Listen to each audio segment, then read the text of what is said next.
Hello साथियों, नमस्कार। Weekly current affairs में आप सभी लोगों का बहुत बहुत स्वागत है। और जैसे आपको पता है कि आप यूपीपीसीएस की तैयारी कर रहे हैं, तो ये क्लास आपके लिए बहुत महत्वपूर्ण है। तो चलिए पढ़ते हैं कि हम इसमें जो करंट अफेयर्स हम कवर करेंगे वो 11 मई से लेकर 17 मई का हम करंट अफेयर्स कवर करेंगे कि क्या क्या ऐसे इंपॉर्टेंट्स करंट अफेयर्स हैं जो आपके एग्जाम में पूछे जा सकते हैं। कोई भी आप एग्जाम दे रहे हैं सरकारी जॉब के लिए तो ये आपके काम आएगा। तो चलिए देखते हैं क्या क्या हम लोग पढ़ेंगे। तो पहले हम पॉइंट की बात करते हैं, नेशनल टेक्नोलॉजी डे। तो नेशनल टेक्नोलॉजी डे पर क्वेश्चन पूछा जा सकता है। तो नेशनल टेक्नोलॉजी डे कब मनाया जाता है ये आपको पता होना चाहिए। 11 मई को मनाया जाता है। बहुत से लोगों को पता होगा कि ये 11 मई को क्यों मनाया जाता है। तो आपको पता होगा कि जो न्यूक्लियर टेस्ट किया गया था पोखरण में अटल बिहारी जी के टाइम पर, जब अटल बिहारी जी प्राइम मिनिस्टर थे, उस समय ये जो टेस्ट किया गया था उसी की याद में ये नेशनल टेक्नोलॉजी डे मनाया जाता है। ये आपको पता होना चाहिए। तो इस पर क्वेश्चन डायरेक्ट पूछा जा सकता है कि नेशनल टेक्नोलॉजी डे के बारे में 2 स्टेटमेंट दे देगा कि बताओ ये कब मनाया जाता है और किसके उपलक्ष्य में मनाया जाता है। तो ये भी पता होना चाहिए। दूसरा, इसकी थीम भी पता होनी चाहिए आपको कि इस डे की थीम क्या है। तो थीम आपको दिख रही होगी, Yugantar for advancing new technology research and acceleration. ये इस बार की थीम है 2025 का। तो नेशनल टेक्नोलॉजी डे के ऊपर क्वेश्चन पूछने के बहुत चांसेज हैं। तो यह दिन 1998 में पोखरण में भारत के सफल परमाणु परीक्षण की वर्षगांठ का प्रतीक है, जिसे ऑपरेशन शक्ति, तो आपने देखा होगा ऑपरेशन शक्ति के तहत इसको एक तरीके से मनाया जाता है। ऐसे ही आपने देखा होगा स्माइलिंग बुद्धा स्टार्ट किया गया था, तब भी न्यूक्लियर टेस्ट किया गया था जब इंदिरा गांधी थी, उस समय उस ऑपरेशन का नाम दिया गया था स्माइलिंग बुद्धा। तो ये भी पूछा जा सकता है कि बताओ स्माइलिंग बुद्धा या ऑपरेशन शक्ति किससे रिलेटेड है। तो न्यूक्लियर टेस्ट से रिलेटेड है जो भारत में किए गए थे। ठीक है, और मुझे लगता है कि ये टॉपिक होलिस्टिक वे में कवर कर लिया गया है। कभी भी नेशनल टेक्नोलॉजी डे के ऊपर क्वेश्चन पूछा जाता है तो ये पॉइंट्स आपको पता होना चाहिए। अब हम देख लेते हैं next topic, world's first crypto tourism payment. तो विश्व का एक ऐसा देश है जिसने क्रिप्टो करेंसी को यूज किया है, मतलब क्रिप्टो करेंसी का यूज करके टूरिज्म को बढ़ाने की कोशिश की है। ऐसा विश्व का कौन सा देश है पता है? तो ये आपको पता होना चाहिए। दिख रहा है न्यूज में, भूटान है। तो भूटान ने क्या किया है, Bhutan launches world's first national level crypto tourism payment system. ये आपको पता होना चाहिए। भूटान ने बाइनेंस पेपर और डीके बैंक के साथ साझेदारी में दुनिया की पहली राष्ट्रीय स्तर की क्रिप्टो करेंसी पर्यटन भुगतान प्रणाली की शुरुआत की है।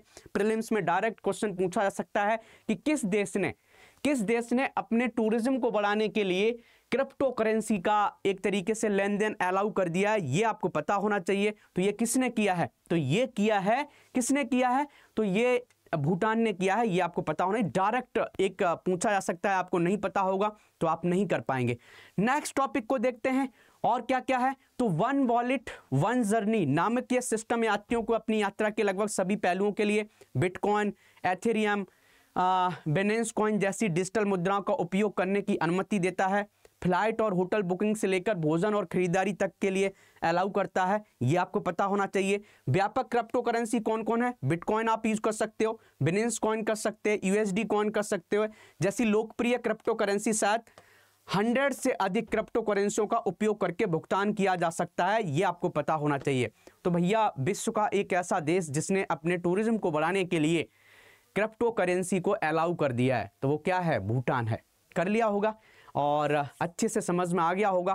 तो सिंपल क्वेश्चन आते हैं। कभी कोई भी एग्जाम आप दे रहे हो, कोई भी, चाहे आप यूपीएससी का एग्जाम दे रहे हो, चाहे आप यूपीपीसीएस प्रीलिम्स का दे रहे हो, चाहे एआरओ का एग्जाम दे रहे हो, चाहे एसएससी का एग्जाम दे रहे हो, डायरेक्ट क्वेश्चन पूछा जा सकता है कि बताओ टूरिज्म को बढ़ाने के लिए किस देश ने क्रिप्टो करेंसी का यूज किया है? तो भूटान। आपको हमारी क्लास में ही याद हो जाना चाहिए। हमारा पढ़ाने का यही तरीका है। आपने देखा होगा कुछ लोग हमसे पढ़ते होंगे यूपीपीसीएस स्टडी आईक्यू पर सुबह 8 AM पर। हम 8 बजे पढ़ाते हैं। नया चैनल बनाया है किसने? यूपीपीसीएस स्टडी आईक्यू एक नया चैनल बनाया, उस पर 33,000 सब्सक्राइबर हैं। आप वहां देख सकते हो, हम डेली पढ़ाते हैं। बहुत से लोग मेरे बारे में नहीं जानते होंगे, मैं अपने बारे में बता देता हूं। मेरा नाम युगंत कुमार है। मैंने IIT BHU से ग्रेजुएशन किया है और इसके साथ साथ मैंने यूपीपीसीएस 2021 को भी क्वालिफाइड किया है 18th रैंक के साथ। मुझे एक्साइज इंस्पेक्टर मिला था, मैंने जॉइन नहीं किया और अभी इस समझ सकते हो एडटेक में पढ़ा रहा हूं।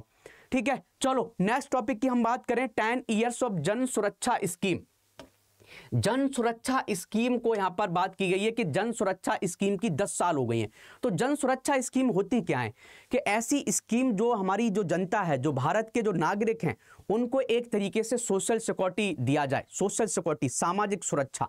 सामाजिक सुरक्षा कैसे दे सकते हैं आप? या तो इंश्योरेंस दे दीजिए, या आप हेल्थ इंश्योरेंस दे दीजिए, समझ गए, या आप पेंशन की सुरक्षा दे दीजिए। तो उसी की बात की गई है। तो इंडिया ने, आप देखोगे, जन सुरक्षा सोशल सिक्योरिटी स्कीम को 10 साल हो गए। कौन कौन सी स्कीम है? तो आप देखोगे प्रधानमंत्री जीवन ज्योति बीमा योजना।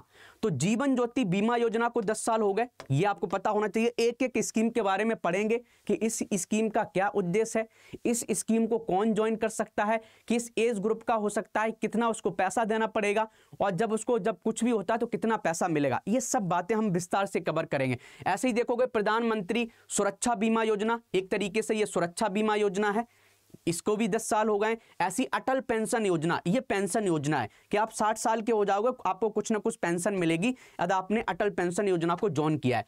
चलो एक एक को देखते हैं, एक एक योजना को देखेंगे। तो पहले हम योजना देख लेते हैं प्रधानमंत्री जीवन ज्योति बीमा योजना। इसका उद्देश्य है कि किसी भी कारण से मृत्यु होने पर जीवन बीमा कवर करता है। कोई भी पर्सन है, किसी ने इस योजना को ज्वाइन किया है तो उसको लाइफ इंश्योरेंस मिल जाता है। प्रधानमंत्री जीवन ज्योति बीमा योजना का मतलब उसको लाइफ इंश्योरेंस मिल गया है। तो क्या होगा, जिसने ज्वाइन किया है, मान लेते हैं उसकी, मान लेते हैं किसी के साथ ऐसा ना हो, मान लेते हो गया, तो आपको उसके परिवार को 2 लाख रुपए मिलेंगे, उस बेनिफिशरीज को। एलिजिबिलिटी क्या है कि बैंक या पोस्ट ऑफिस के अकाउंट में 18 से 50 साल का पर्सन होना चाहिए, उसका अकाउंट होना चाहिए, तभी ये मिलता है प्रधानमंत्री जीवन ज्योति बीमा योजना। प्रीमियम कितना आपको कटेगा? पर साल पर आपको 436 रुपए जमा करने पड़ेंगे। ऑटो डेबिट है अपने अकाउंट से, जो आपका अकाउंट है, चाहे बैंक में अकाउंट हो चाहे पोस्ट ऑफिस में अकाउंट है, और आपने इस योजना को ज्वाइन कर रखा है, तो आपके ऑटोमेटिक कितने रुपए कटेंगे? 436 रुपए कटेंगे। ये आपको पता होना चाहिए। कितने रुपए कटेंगे? 436 रुपए कटेंगे, ठीक है, पर एनम। ये अच्छे से पता होना चाहिए। अब हम देख लेते हैं आगे प्रधानमंत्री सुरक्षा बीमा योजना के बारे में देखते हैं कि प्रधानमंत्री सुरक्षा बीमा योजना क्या है, उद्देश्य क्या है। दुर्घटना बीमा कवर करता है। ये एक तरीके से दुर्घटना बीमा कवर करता है कि कोई एक्सीडेंट हो गया तो आप देखोगे इसमें कितने, इसमें भी 2 लाख रुपए मिलते हैं, और मान लेते हैं डेथ होने पर या फुल डिसेबिलिटी होने पर, और 1 लाख रुपए मिलते हैं पार्शियल डिसेबिलिटी। मान लो किसी पर्सन की डेथ हो जाती है, 2 लाख रुपए मिलेंगे। आंशिक विकलांग हो जाएगा तो 1 लाख रुपए मिलेंगे। और इसको कौन कौन ज्वाइन कर सकता है? तो 18 उम्र से लेके 70 वर्ष के बीच की आयु के लोग इसको ज्वाइन कर सकते हैं। जैसे हमने अभी बीमा जो अटल प्रधानमंत्री जो हमने अभी देखा था, इससे पहले क्या प्रधानमंत्री जीवन ज्योति बीमा, इसमें जो एज थी 18 से 50 वर्ष की, ये याद होना चाहिए। और यहाँ प्रधानमंत्री सुरक्षा बीमा योजना में उम्र होनी चाहिए 18 से 70 वर्ष की, ये आपको पता होना चाहिए। प्रीमियम कितना कटता है? 20 रुपए प्रति वर्ष कटता है, ऑटो डेबिट है। तो ये अमाउंट भी पूछा जा सकता है कि बताओ कि जो प्रधानमंत्री सुरक्षा बीमा योजना है उसमें कितना पैसा कटता है साल का? तो 20 रुपए कटता है। और उस पर्सन का मान लो एक्सीडेंट हो जाता है, कुछ चोट लग जाती है, पार्शियल विकलांगता आती है, तो उसको 1 लाख रुपए मिलेगा। तो ये आम जनता को पता होना चाहिए। और इस योजना को किए हुए 10 साल हो गए, मतलब 2015 में इसको लॉन्च किया गया था। तो यहाँ से क्वेश्चन बनने के बहुत चांसेज हैं, ये आपको अच्छे से देख लोगे, लिख लोगे। ऐसे ही हम देखते हैं अटल पेंशन योजना। अटल पेंशन योजना की जो कोई भी पर्सन इसको ज्वाइन वही कर सकता है जो 18 से 40 के बीच में है, 18 से 40। और इसको ईपीएफओ का जो एग्जाम होता है, जो यूपीएससी कराता, उसमें पूछा था कि अटल पेंशन योजना के लिए कितने वर्ष के लोग इसको ज्वाइन कर सकते हैं। यूपीएससी में भी पूछा जा सकता है। तो 18 से 40 वर्ष के लोग इसको ज्वाइन कर सकते हैं। और जब ये 60 साल के हो जाएंगे तो उसको कम से कम 1000 रुपए से लेके 5000 रुपए पर मंथ मिलेंगे एज ए पेंशन। अब ये डिपेंड करेगा आपने कितना रुपए पर मंथ जमा किया है। तो मिनिमम जो रुपए इसमें स्टैंडर्ड दिया गया उतना जमा किया होगा तो आपको 1000 रुपए मिलेगा। ज्यादा से ज्यादा आपने जमा किया होगा तो 5000 रुपए जमा पर मंथ आपको मिलेंगे। तो ये आपको पता होना चाहिए। तो 60 साल के होने पर आपको 1000 से लेके 5000 रुपए प्रतिमाह तक आपको मिलेगा, ये आपको पता होना चाहिए। तो जन सुरक्षा जो स्कीम है, जन सुरक्षा स्कीम हमने 3 बता दी। तीनों स्कीम की हम बात करें, इंडिया में 82 करोड़ लोगों ने इसको एक तरीके से ज्वाइन किया है पूरे भारत में। हमने क्या बताया? प्रधानमंत्री बीमा ज्योति योजना के बारे में बताया, प्रधानमंत्री जीवन सुरक्षा योजना के बारे में बताया, अटल पेंशन योजना के बारे में बताया, 3 योजना आपको बताई। तीनों योजना में हम बात करें तो कितने लोगों ने इसको सब्सक्राइब किया है? 82 करोड़ लोगों ने, लगभग 82 करोड़ लोगों ने। आप इसको मेंस में आप यूज कर सकते हो अच्छे तरीके से। मेंस में क्यों यूज कर सकते हो? मेंस में दिखा सकते हो कि भारत सोशल सिक्योरिटी कैसे प्रोवाइड कर रहा है। तो सोशल सिक्योरिटी में कोई भी क्वेश्चन आता है कि भारत जन सुरक्षा को बढ़ाने के लिए कौन कौन सी योजना चला रहा है, तो आप इस डेटा को यूज कर सकते हो कि भारत ने 82 करोड़ लोगों को जन सुरक्षा प्रोवाइड कराई है। कितना अच्छा डेटा है। आप इस डेटा को आप अच्छे से यूज कर सकते हो अपने मेंस में। बहुत अच्छे से समझ में आ गया होगा। और आप डेटा अलग से पढ़ना चाहते हो, अटल पेंशन योजना को कितने लोगों ने ज्वाइन किया है? लगभग 7.6 करोड़ लोगों ने किया है।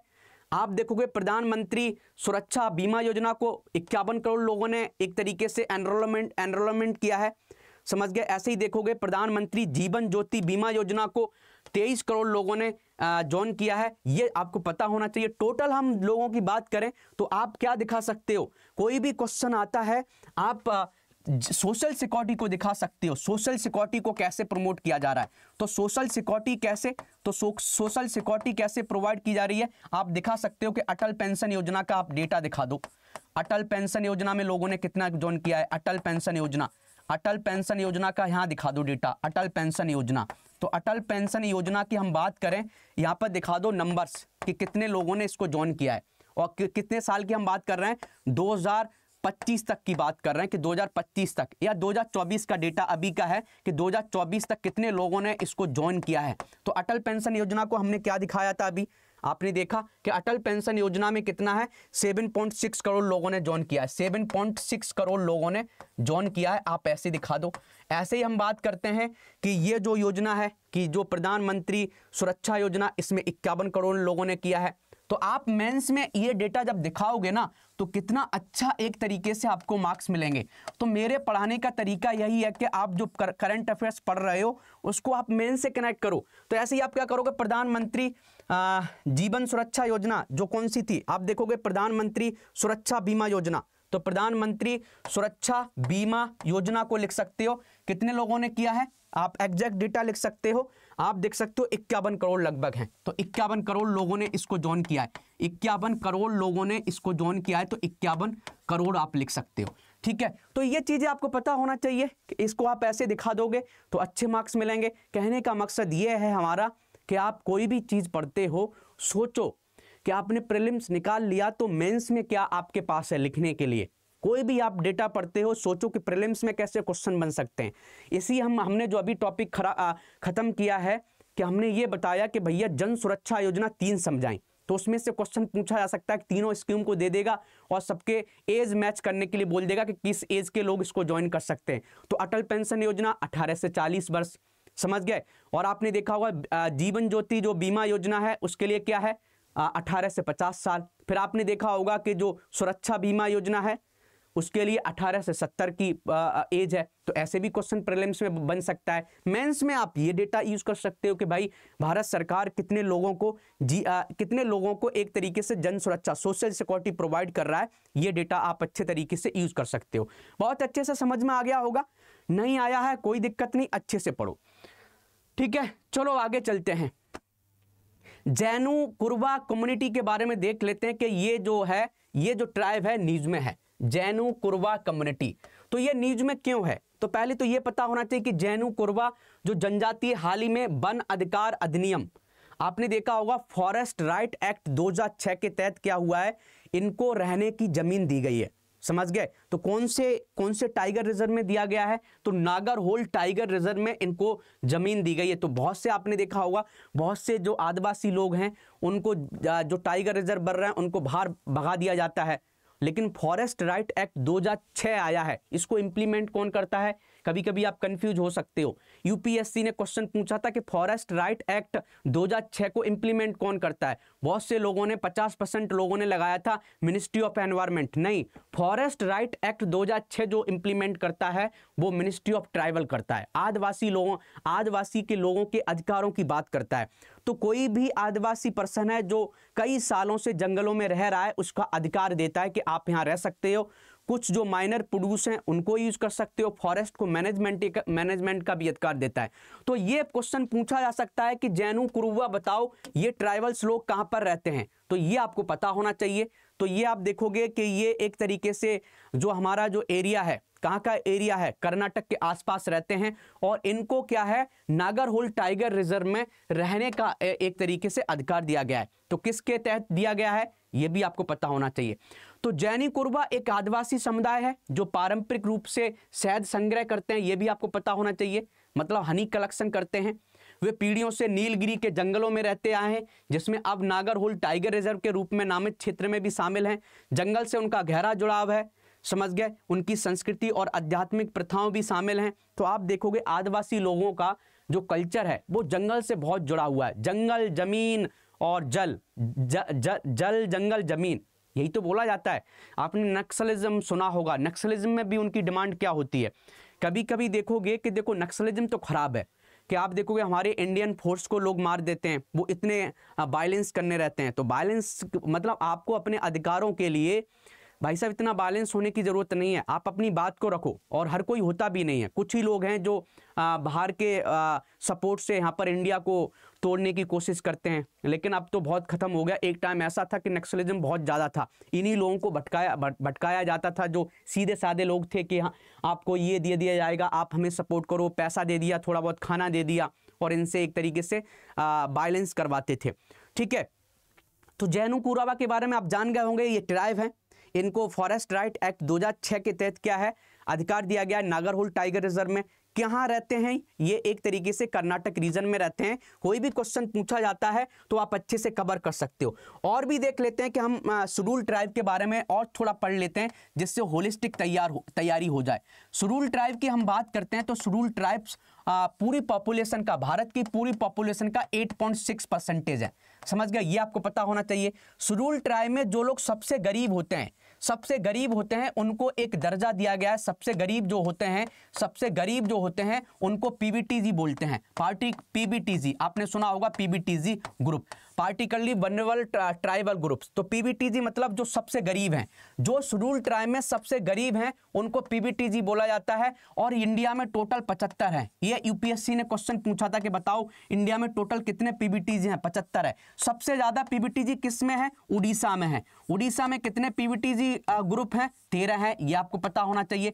पीबीटीजी का कंसेप्ट किसने दिया, धेवर कमीशन ने दिया। ये भी आपको पता होना चाहिए कि धेवर कमीशन ने ये बोला था कि शेड्यूल ट्राइब में जो आदिवासी लोग हैं उनमें जो सबसे गरीब हैं उनके लिए अलग से स्कीम लाई जाए। तो आपने देखा होगा प्रधानमंत्री ने, अभी प्रधानमंत्री जी जो हमारे हैं उन्होंने एक योजना भी चलाई थी, पीएम जनमन योजना, पता है, पीबीटीजी लोगों के लिए।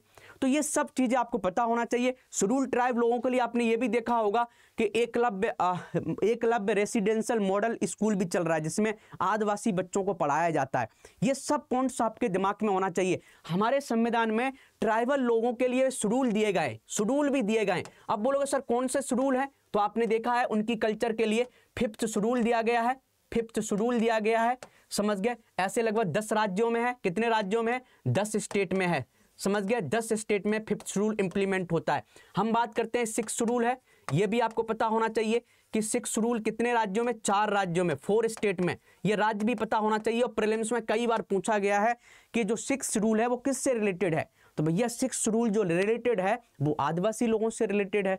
अब कौन कौन से राज्यों में है, आप स्टार्टिंग से देखो, आसाम से स्टार्ट करो, आसाम से फिर कनेक्ट किया मेघालय, मेघालय से त्रिपुरा, त्रिपुरा से मिजोरम, ऐसे ऊपर से नीचे कनेक्ट कर दिया करो। तो आपको याद भी करने की जरूरत नहीं है, समझ गए। तो ये आप अच्छे से याद कर सकते हो। तो हमारा मकसद ये था कि शेड्यूल ट्राइब्स के बारे में आपको अच्छे से पता होना चाहिए कि भारत में जो आदिवासी लोग हैं वो हमारी पॉपुलेशन का 8.6 करोड़ हैं। और इनकी कल्चर को, इनकी संस्कृति को, इनके कस्टम को बचाने के लिए हमारा संविधान भी जो है वो 5th शेड्यूल और 6th शेड्यूल लेके आया था, जिससे उनकी संस्कृति को बचाया जा सके। उनके डेवलपमेंट के लिए अभी बहुत से काम किए जा रहे हैं। आपने ये भी देखा होगा बहुत सी स्कीम चलती हैं। आपने देखा होगा कि शेड्यूल ट्राइब प्लान भी लेके आई थी सरकार, जिसमें कुछ पैसा सरकार देती है। फिर आपने देखा होगा आर्टिकल 275 के तहत ग्रांट भी दिया जाता है, इनको पैसा भी दिया जाता है कि जिस राज्य में ज़्यादा ट्राइबल्स लोग हैं वहाँ पर डेवलपमेंट किया जाए। और अब डेवलपमेंट हुआ भी है, और आपने देखा बहुत सी स्कीम चलती है, जैसे एकलव्य रेसिडेंशियल मॉडल स्कूल भी चलते हैं जिससे हम आदिवासी लोगों को सिखा सकें। आपने ये भी देखा होगा कि वन बंधु योजना भी चलाई गई है, और भी आपने ट्राइफेड एक ऑर्गेनाइजेशन है, वो सब आपको होलिस्टिक वे में पता होना चाहिए, तभी आप क्वेश्चन कर पाओगे, चाहे यूपीएससी का चाहे यूपीपीसीएस का। और यूपीपीसीएस अब यूपीएससी से कम नहीं है, क्वेश्चन जो आते हैं वो स्टेटमेंट बना के पूछे जाते हैं, और आपको देखना है हमारे क्वेश्चंस कैसे आते हैं। तो इसलिए मैं यूपीपीसीएस स्टडी आई के ऊपर सुबह सुबह पढ़ाता हूँ 8 बजे करंट अफेयर्स, वहाँ आप देख सकते हो। होलिस्टिक वे में कवर करता हूँ, कैसे प्रीलिम्स पढ़ना है, कैसे मेंस को पढ़ना है, कैसे आपको करंट अफेयर्स को मेंस से कैसे कनेक्ट करना, ये सब चीजें देखने के लिए आप पर डे हमारी क्लास देख सकते हैं। ठीक है, चलो अब हम देख लेते हैं कि फॉरेस्ट राइट एक्ट क्या है। तो ये फॉरेस्ट राइट एक्ट 2006 में आया था, एक तरीके से जो हमारे ट्राइबल्स लोग हैं उनको, और ये किस मिनिस्ट्री के अंदर है, ये कई बार पूछा गया, तो जनजाति मामलों का मंत्रालय, तो मिनिस्ट्री ऑफ ट्राइबल्स के अंदर है। और ये अधिकार क्या देता है, तो ये वन अधिकार प्रदान करता है, जो 13 दिसंबर 2005 से पहले कम से कम 3 पीढ़ियों से जंगल में रह रहे हैं उनको रहने का अधिकार, उनको जंगल से प्रोडक्ट लेने का अधिकार, और जंगल को मैनेज करने का अधिकार। 3 अधिकार देता है, 3 अधिकार देता है, जंगल में रहने का, जंगल को मैनेजमेंट करने का, और जंगल से माइनर जो फॉरेस्ट प्रोड्यूस हैं वो लेने का। मतलब जंगल के पेड़ पौधे हैं उनसे मान लो शहद कलेक्ट करने का, उनकी पत्तियां करने का, काटने का नहीं, केवल जो माइनर फॉरेस्ट प्रोड्यूस हैं उनको लेने का अधिकार देता है। ये अच्छे से समझ में आ गया होगा कि फॉरेस्ट राइट एक्ट क्या है, ये भी आप अच्छे से समझ सकते हो। अब आगे चलते हैं, थोड़ा आगे चलते हैं और देख लेते हैं इसके बारे में कि और क्या है। गोमती रिवर के बारे में, गोमती रिवर न्यूज में था, तो गोमती रिवर इसलिए न्यूज में था कि गोमती रिवर में पॉल्यूशन बहुत ज़्यादा हो गया है। अब बोलोगे सर पॉल्यूशन कैसे चेक करते हैं, तो भैया उसमें केमिकल टेस्ट करेंगे कि जो वाटर निकाला उसमें केमिकल कितना है, उसमें बैक्टीरिया कितने हैं। तो बैक्टीरिया क्या, कॉलीफॉर्म जो बैक्टीरिया है उसको हम चेक करते हैं, फैकल कॉलीफॉर्म कितना है, जितना ज़्यादा होगा उतना ही ज़्यादा प्रदूषण होगा। तो आप देखोगे कि ये जो रिवर है, जो हमारी गोमती रिवर है, उसमें फैकल कॉलीफॉर्म बहुत ज़्यादा पाया गया। तो सरकार ने क्या किया कि सरकार ने इसको साफ करने के लिए, आपने देखा होगा कि गंगा टास्क फोर्स बनाया था, गंगा टास्क फोर्स। उसका मकसद ये था, नाम रखा गया था गंगा के नाम पर उत्तर प्रदेश सरकार ने, लेकिन इसका मकसद ये था कि उत्तर प्रदेश में जो भी नदियां हैं उनको साफ रखा जाए। समझ गए। अब गोमती रिवर के बारे में क्वेश्चन पूछा जा सकता है कि बताओ गोमती रिवर कहां से निकलती है। प्रीलिम्स में क्वेश्चन कैसे बन सकता है कि गोमती रिवर के बारे में 2 स्टेटमेंट दे देगा कि गोमती रिवर इस जगह से निकलती है, गोमती रिवर इस गंगा की ट्राइब्यूटरी है। अब आपको पता ही नहीं है कि गोमती रिवर किसकी ट्राइब्यूटरी है, क्या गंगा की है या यमुना की है। यदि गंगा की है तो वो राइट ट्राइब्यूटरी है या लेफ्ट ट्राइब्यूटरी है, ये सब पता होना चाहिए। तो जो को यहाँ पर लिखा है, तो जो गोमती रिवर है वो ट्राइब्यूटरी किसकी है, गंगा की है। समझ गया। और उत्तर प्रदेश में बहती है। कहां से ओरिजिन इसका होता है, गोमत ताल से होता है, नियर माधो टंडा इन पीलीभीत। तो पीलीभीत से ये निकलती है गोमती रिवर, और 960 किलोमीटर लंबी है लगभग। और इसकी भी, गोमती रिवर की भी हो सकता है कि ट्राइब्यूटरीज पूछी जाए कि गोमती रिवर की बताओ कौन कौन सी ट्राइब्यूटरीज हैं। तो आप देखोगे इसमें साई रिवर इसकी ट्राइब्यूटरीज है। समझ गए। साई रिवर इसकी ट्राइब्यूटरीज है जो गोमती को जौनपुर के आसपास ज्वाइन करती है। समझ गए। कौन कौन से शहर हैं जो गोमती रिवर पर बसे हुए हैं, तो लखनऊ आपको पहले ही से पता है, लखनऊ बसा हुआ है, सुल्तानपुर बसा हुआ है, जौनपुर बसा हुआ है। ये 2-3 जो शहर हैं इनके नाम पता होना चाहिए। अब यही क्वेश्चन पूछा जाए कि बताओ सुल्तानपुर किस नदी के किनारे बसा है, और 4-5 एग्जाम्पल दे दिए जाए, आप नहीं बता पाओगे जिन्होंने नहीं पढ़ा है। तो इसलिए यूपी का आप एग्जाम दे रहे हो तो भाई पता तो होना चाहिए कि भाई कि सुल्तानपुर किस रिवर के किनारे पर बसा हुआ है। डायरेक्ट क्वेश्चन पूछे जा सकते हैं। ठीक है, चलिए आगे चलते हैं और देख लेते हैं मेजर इनिशिएटिव टू कंजर्व। तो आप देखोगे कौन कौन से इनिशिएटिव हैं जो नदियों को बचाने के लिए बनाए गए। तो इकोलॉजिकल टास्क फोर्स बनाया गया है जिसमें 100 मेंबर्स की टीम बनाई गई कि जो भी रिवर है उसको साफ किया जाए। गंगा टास्क फोर्स बनाया गया है।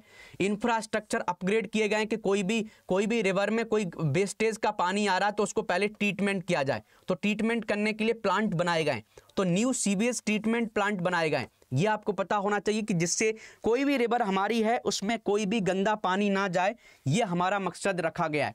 अब आगे चलते हैं और देख लेते हैं Rajnath Singh inaugurated BrahMos manufacturing unit in UP. ये बहुत इंटरेस्टिंग है।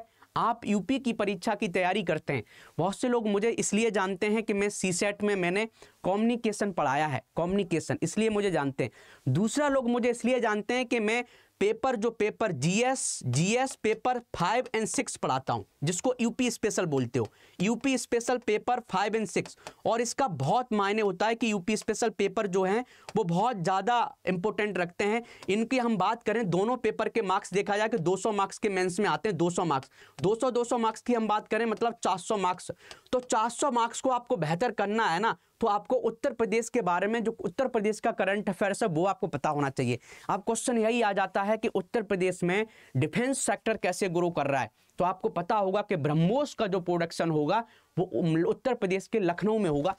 आपको यह भी पता होगा कि रायबरेली के आसपास भी कुछ प्रोडक्शन होता है, अमेठी के आसपास भी प्रोडक्शन होता है। ये सब चीज़ें कानपुर में, आपने देखा होगा कि कानपुर में ऑर्डिनेंस फैक्ट्री है, ये भी आपको पता होना चाहिए। तो ये सब चीज़ें जब आपको पता होंगी तभी आप अच्छा आंसर लिख सकते हो। फिर आपने देखा होगा डिफेंस कॉरिडोर भी बढ़ रहा है, समझ गया, डिफेंस इंडस्ट्रियल कॉरिडोर बढ़ रहा है। भारत में केवल 2 राज्यों में है डिफेंस इंडस्ट्रियल कॉरिडोर। अब बोलोगे कहाँ है, एक तमिलनाडु में, एक उत्तर प्रदेश में। अब उत्तर प्रदेश में ये डिफेंस इंडस्ट्रियल कॉरिडोर कहाँ कहाँ जाएगा, आगरा से होते हुए आप देखोगे लखनऊ हो गया, कानपुर हो गया, चित्रकूट हो गया, झांसी हो गया, ऐसे इसके 6 नोड हैं। तो 6 नोड आपको पता होना चाहिए, तभी आप अच्छा आंसर लिख सकते हो। और आशा करते हैं आपको समझ में आ गया होगा, ठीक है। तो ये सब चीजें आप लिख सकते हो।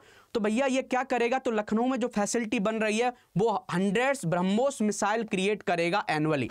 तो मतलब एक साल में 100 ब्रह्मोस क्रिएट करेगा लखनऊ। तो ये अच्छे से आपको पता होना चाहिए, आप इसको मेंस में लिख सकते हो। अब हम आगे चलते हैं कि इस सुविधा में सालाना से 80 से 100 ब्रह्मोस मिसाइलों का निर्माण किया जाएगा। ब्रह्मोस मिसाइल भारत के डीआरडीओ और रूस के एनपीओ मशीनोट्रोनिया के बीच एक संयुक्त उद्यम है। तो ये क्वेश्चन पूछा जा सकता है कि बताओ ब्रह्मोस को कौन कौन करता है, तो डीआरडीओ इंडिया से और रूस का एनपीओ, ये दोनों लोग मिलके, या इतना याद कर लो कि इंडिया और रूस मिलके ब्रह्मोस क्रिएट करते हैं। ब्रह्मोस का नाम ही है, ब्रह्मोस का मतलब एक जो ब्रह्मपुत्र है इंडिया की है और एक रिवर है वहां की रूस की, उससे नाम रखा गया है, समझ गए। तो जो ब्रह्मोस जो वर्ड है ना वो ड्राइव किया गया है ब्रह्मपुत्र रिवर इंडिया से और मोस्का रिवर जो है रूस से, तो दोनों को मिला के ब्रह्मोस बनाया गया है, समझ गया। और इसकी स्पीड क्या है ब्रह्मोस की, 2.8 मैक से लेके 3 मैक तक। तो आप समझ सकते हो 3700 किलोमीटर पर आवर, एक घंटे में 3700 किलोमीटर कवर कर सकता है। मैक क्या होता है, मैक का मतलब होता है कि जो स्पीड है, एक मैक का मतलब क्या है कि जो एयर की स्पीड है उसके बराबर होगा तो 1, दुगुना होगा तो 2 मैक, 3 गुना होगा जो साउंड की स्पीड है एयर में तो 3 गुना होगा, 5 गुना होगा। तो ये आपको पता होगा कि मैक का मतलब क्या है कि हम जो साउंड की स्पीड है, समझ गए, साउंड की स्पीड जो होती है एयर में उसकी स्पीड से कंपेयर करके हम बताते हैं, ठीक है। तो मैक आपको पता होगा, तो ये अच्छे से कर सकते हो। पहले क्या था कि ब्रह्मोस जो थी उसकी जो रेंज थी 290 किलोमीटर थी, अब इसको 500 किलोमीटर तक बढ़ा दिया है। आने वाले टाइम में इसको 1500 किलोमीटर तक हम रेंज पहुंचा देंगे। कहने का मतलब है 1500 किलोमीटर का मतलब क्या है कि हम बहुत अच्छे से पाकिस्तान पूरा कवर कर सकते हैं, अफगानिस्तान तक भी जा सकते हैं, थोड़ा बहुत चाइना में भी बहुत अच्छा एरिया कवर कर सकते हैं। हमारी जो डिफेंस कैपेबिलिटी है वो बहुत बढ़ जाएंगे। और ब्रह्मोस एक तरीके से आपने देखा होगा कि इंडिया का डिफेंस एक्सपोर्ट बढ़ गया है। अब आप मेंस की तैयारी करते होंगे तो आपको यह भी पता होना चाहिए कि 2000, अब देखो मेंस का डेटा आ गया, तो मेंस का डेटा आ गया कि डिफेंस एक्सपोर्ट इंडिया का कैसे बढ़ रहा है। तो आप लिख सकते हो कि डिफेंस एक्सपोर्ट करोड़ में लिखो कि डिफेंस एक्सपोर्ट इंडिया का कैसे बढ़ा, करोड़ में लिख दोगे कि भाई करोड़ में कैसे है। तो 2014 की हम बात करें तो हम जो डिफेंस एक्सपोर्ट कर रहे थे 2014 में, तो ये लगभग 686 करोड़ का कर रहे थे, हम इतना ही बेच रहे थे।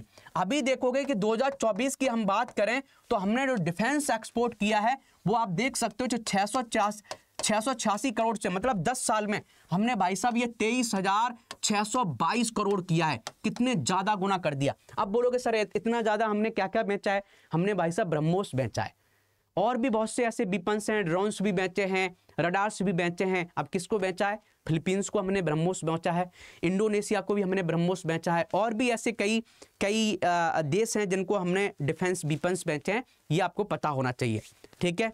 कितने लोगों को क्लियर हो गया, बताओ कितने लोगों को समझ में आ रहा है।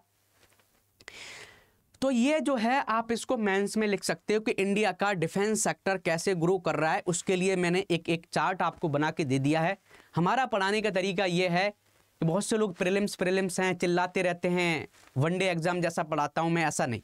मैंने फर्स्ट अटेम्प्ट में एग्जाम क्लियर किया था 2021 में, तो मेरा यही पढ़ने का तरीका था कि आप कब भी करंट अफेयर्स पढ़ते हो आप उसको मेंस से कनेक्ट करो, कि हम जो पढ़ रहे हैं वो कैसे मेंस से कनेक्ट हो सकता है। ये आप कर लोगे तो आपका काम आसान हो जाएगा, आप सही डायरेक्शन में चल रहे हो। बहुत से लोग प्रीलिम्स 4 बार निकाल लेते हैं, 5 बार निकाल लेते हैं, लेकिन मेंस कभी नहीं निकाल पाते। अरे भाई आपका टारगेट क्या है? आपका टारगेट है फाइनल जॉब। तो फाइनल जॉब तभी मिलेगी कि आपकी प्रीलिम्स अच्छा होना चाहिए, मेंस अच्छा होना चाहिए और इंटरव्यू अच्छा होना चाहिए। और फाइनल लिस्ट जो आती है उसमें प्रीलिम्स के मार्क्स नहीं जुड़ते हैं, प्रीलिम्स तो भीड़ केवल हटाती है, मेंस और इंटरव्यू के मार्क्स जुड़ते हैं। तो जो मेन काम है जिससे रैंकिंग आती है वो लोग वही नहीं करते हैं। अब क्या बताएं, समझदार लोग तो भाई साहब इसी पर फोकस करते हैं कि करंट अफेयर्स जब पढ़ेंगे तो मेंस ओरिएंटेड पढ़ेंगे, ये आपको पता होना चाहिए। अब हम देख लेते हैं UP agrees and AI Pragya initiative है। तो वर्ल्ड बैंक की हेल्प से उत्तर प्रदेश ने एआई प्रज्ञा इनिशिएटिव लिया है और यूपी एग्रीज इनिशिएटिव लिया है। तो देखोगे कि उत्तर प्रदेश के मुख्यमंत्री योगी आदित्यनाथ लखनऊ में विश्व बैंक, वर्ल्ड बैंक के जो अध्यक्ष हैं अजय बंगा जी से मुलाकात की, और अजय बंगा जी ने जो यूपी एग्रीज स्कीम है उसको हमने बढ़ाने के लिए एक तरीके से वर्ल्ड बैंक ने हमें पैसा भी दिया है। आपने देखा होगा $350 मिलियन के आसपास पैसा दिया है। तो यूपी एग्रीज जो इनिशिएटिव है वो एग्रीकल्चर में प्रोडक्टिविटी बढ़ाने के लिए, रिसर्च बढ़ाने के लिए ये स्कीम स्टार्ट की गई है। और प्रज्ञा एआई जो है, एआई प्रज्ञा जो इनिशिएटिव है वो इसलिए स्टार्ट किया गया है कि कैसे आर्टिफिशियल इंटेलिजेंस को हमें उत्तर प्रदेश के जो नागरिक है उसमें कैसे बढ़ाया जा सकता है। तो ये आप लिख सकते हो, ठीक है। बताओ समझ में आ गया आपको? अच्छे से आप कर लोगे, बहुत बढ़िया, अच्छे से समझ में आ गया होगा।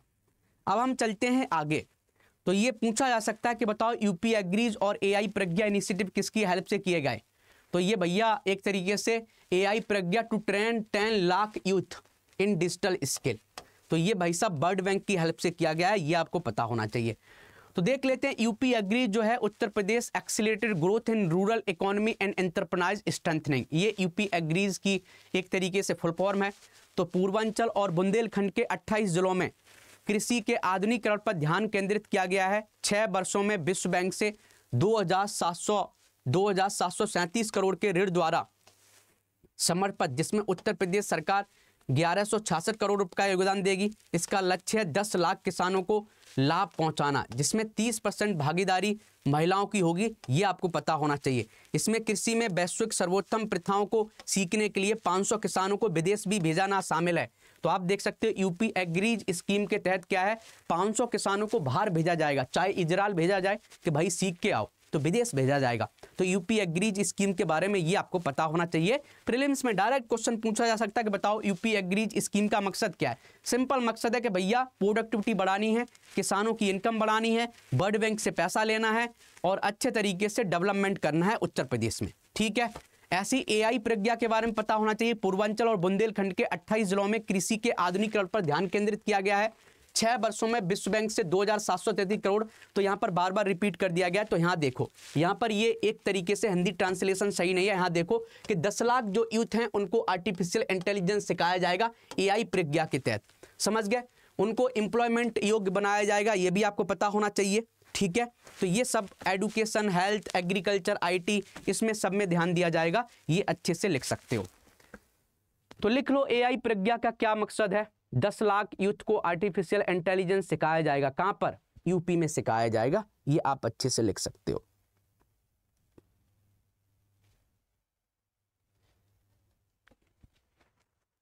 ठीक है, हाँ। अब हम देखते हैं आगे, देखते हैं और देखते हैं इंटरनेशनल नर्सेज डे कब मनाया जाता है। इंटरनेशनल नर्सेज डे तो हर साल 12 मई को आधुनिक नर्सिंग की संस्थापक फ्लोरेंस नाइटिंगेल की जयंती के अवसर पर मनाया जाता है। तो इंटरनेशनल नर्स डे जो मनाया जाता है फ्लोरेंस नाइटिंगेल की जयंती पर मनाया जाता है। थीम आपको पता होना चाहिए, थीम 2025 का क्या है, हमारी नर्सें हमारा भविष्य, नर्सों की देखभाल अर्थव्यवस्था को मजबूत बनाती है, ये इस बार का थीम है। Our nurses our future, caring for nurses, strengthening the economy, ये इस बार का थीम है। तो क्वेश्चन आ सकता है कि इंटरनेशनल नर्स डे के ऊपर 2 स्टेटमेंट दे देगा कि ये 13 मई को मनाया जाता है, नहीं गलत 12 मई को, और इस बार का थीम क्या है कुछ और दे देगा, तो ये पता होगा तभी कर पाओगे। और ये कब से मनाया जा रहा है, 1974 से मनाया जा रहा है 12 मई को। तो ये world wide as a international nurse day जो है 1974 से मनाया जा रहा है, ये भी आप लिख सकते हो। तो इंटरनेशनल नर्स डे कब मनाया जाता है, शॉर्टकट में नोट्स बनाओ। बहुत से लोग बोल रहे हैं कि युगन सर आप बता दो नोट्स कैसे बनाएं, तो प्रीलिम्स के नोट्स बहुत क्रिप्स होते हैं। अब जैसे हम बताएं कि इसी का नोट्स बनाने हैं हमें, तो इंटरनेशनल नर्स डे हम कैसे करेंगे, लिख देंगे, ऐसे करके लिख देंगे, ऐसे करेंगे और लिख देंगे कि भैया ये 12 मई को मनाया जाता है, और इसकी थीम लिख देंगे, थीम लिख देंगे, ये हो गया। और इसका क्या करेंगे, ये कब से मनाया जा रहा है, 1974 से मनाया जा रहा है, बात खत्म। और किसकी याद में मनाया जा रहा है, फ्लोरेंस नाइटिंगेल, हो गया। तो नोट्स तो बहुत सिंपल रहते हैं, ऐसे आपको बताना है। ऐसे ही देखोगे नेक्स्ट टॉपिक की हम बात करते हैं, विराट कोहली ने टेस्ट क्रिकेट से अपने आप को रिटायर्ड कर लिया है। किसने, विराट कोहली जी ने। तो आप देखोगे तो आप प्रीलिम्स में ये क्वेश्चन पूछा जा सकता है कि बताओ विराट कोहली ने सबसे पहले टेस्ट कब खोला, 2011 में खोला, ये आपको पता होना चाहिए। कितने भाई साहब टेस्ट खेले हैं अभी तक, तो 123 टेस्ट खेले हैं। और कितने रन बनाए हैं, 9,230 रन बनाए हैं। कितनी सेंचुरी और 50 बनाई हैं, तो आप देखोगे 30 सेंचुरी बनाई हैं और 31 हाफ सेंचुरी बनाई है। ये जो डेटा है ये आपको पता होना चाहिए। कभी कभी जो आप देखोगे डेटा पर क्वेश्चन बन सकता है स्पोर्ट्स से रिलेटेड। और भाई साहब विराट कोहली तो फेमस पर्सनालिटी है, तो इस पर क्वेश्चन पूछने के चांसेस बढ़ सकते हैं, समझ गए। तो ये क्वेश्चन पूछा जा सकता है कि आप ये बताओ कि ये बताइए भाई कि विराट कोहली ने अभी टेस्ट क्रिकेट से रिलेटेड संन्यास ले लिया, तो बताओ पहली बार कब खेला था, 2011 में। कितने मैच खेले हैं टेस्ट क्रिकेट में, 123। कितनी 50 लगाई हैं उसने, 31। कितनी सेंचुरी लगाई हैं, 30। तो ये बस पता होना चाहिए और इससे ज़्यादा कुछ नहीं पूछा जाएगा। आर्चरी वर्ल्ड कप 2025 स्टेज 2, तो ये जो आर्चरी वर्ल्ड कप हुआ था 2 जगह हुआ था। स्टेज 1 हुआ था यूएसए में और स्टेज 2 हुआ है चाइना में। तो इंडिया ने क्या किया है, चरण 2 में 2 स्वर्ण जीते थे, 1 रजत जीता था और 4 कांस्य, टोटल 7 हमने मेडल्स जीते थे और हम दूसरे नंबर पर आए थे, समझ गए। तो आर्चरी वर्ल्ड कप में जो दीपिका कुमारी हैं, पार्थ सालुंका जी हैं, इन्होंने क्या किया, 7 मेडल के साथ दूसरे नंबर पर। इंडिया फिनिश विद 7 मेडल्स, तो 7 मेडल हमने जीते थे, ये पता होना चाहिए। तो भारतीय दल ने 2025 तीरंदाजी विश्व कप के पहले चरण में 4 पदक जीते और समग्र पदक तालिका में 4था स्थान हासिल किया था, जब पहला जो फेज हुआ था यूएसए में, जो 8 से 13 अप्रैल तक हुआ था संयुक्त राज्य अमेरिका में। और जो अभी हुआ है चाइना में, उसमें हमने कितना जीता था, 7 पदक जीते थे, ये आपको पता होना चाहिए। अब हम देख लेते हैं कि इंडिया का फर्स्ट सोलर पावर्ड असेंबली कौन सा है।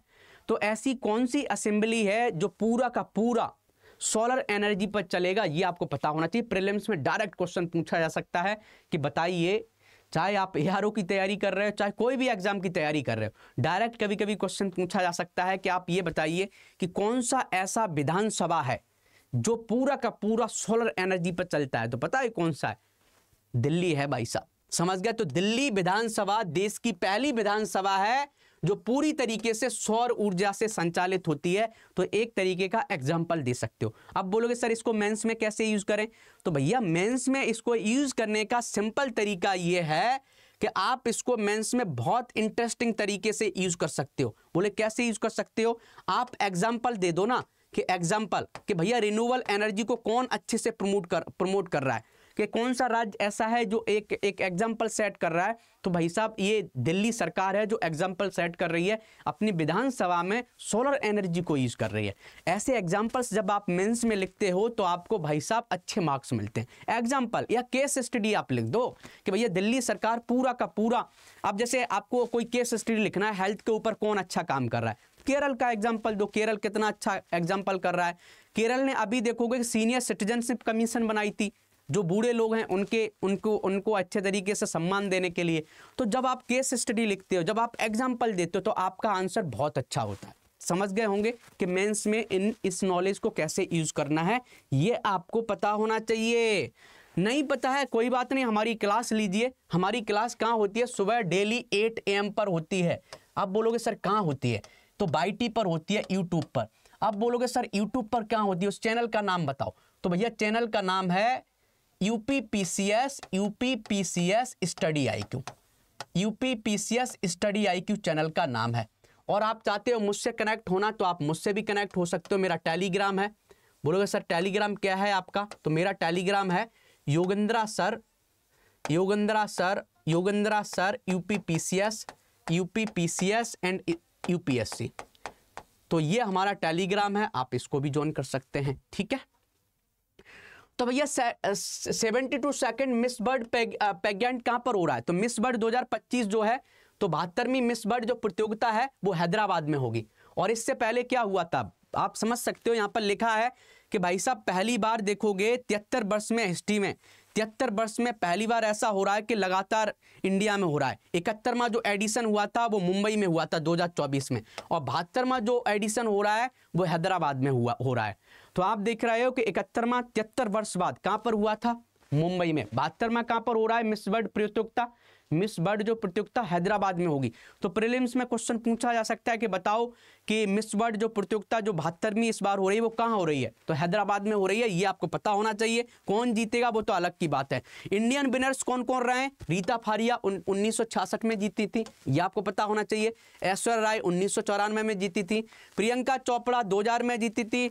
मनसी चिल्लर 2017 में जीती थी। ये भी आपको प्रीलिम्स में पूछा जा सकता है, लिख लो होलिस्टिक वे में।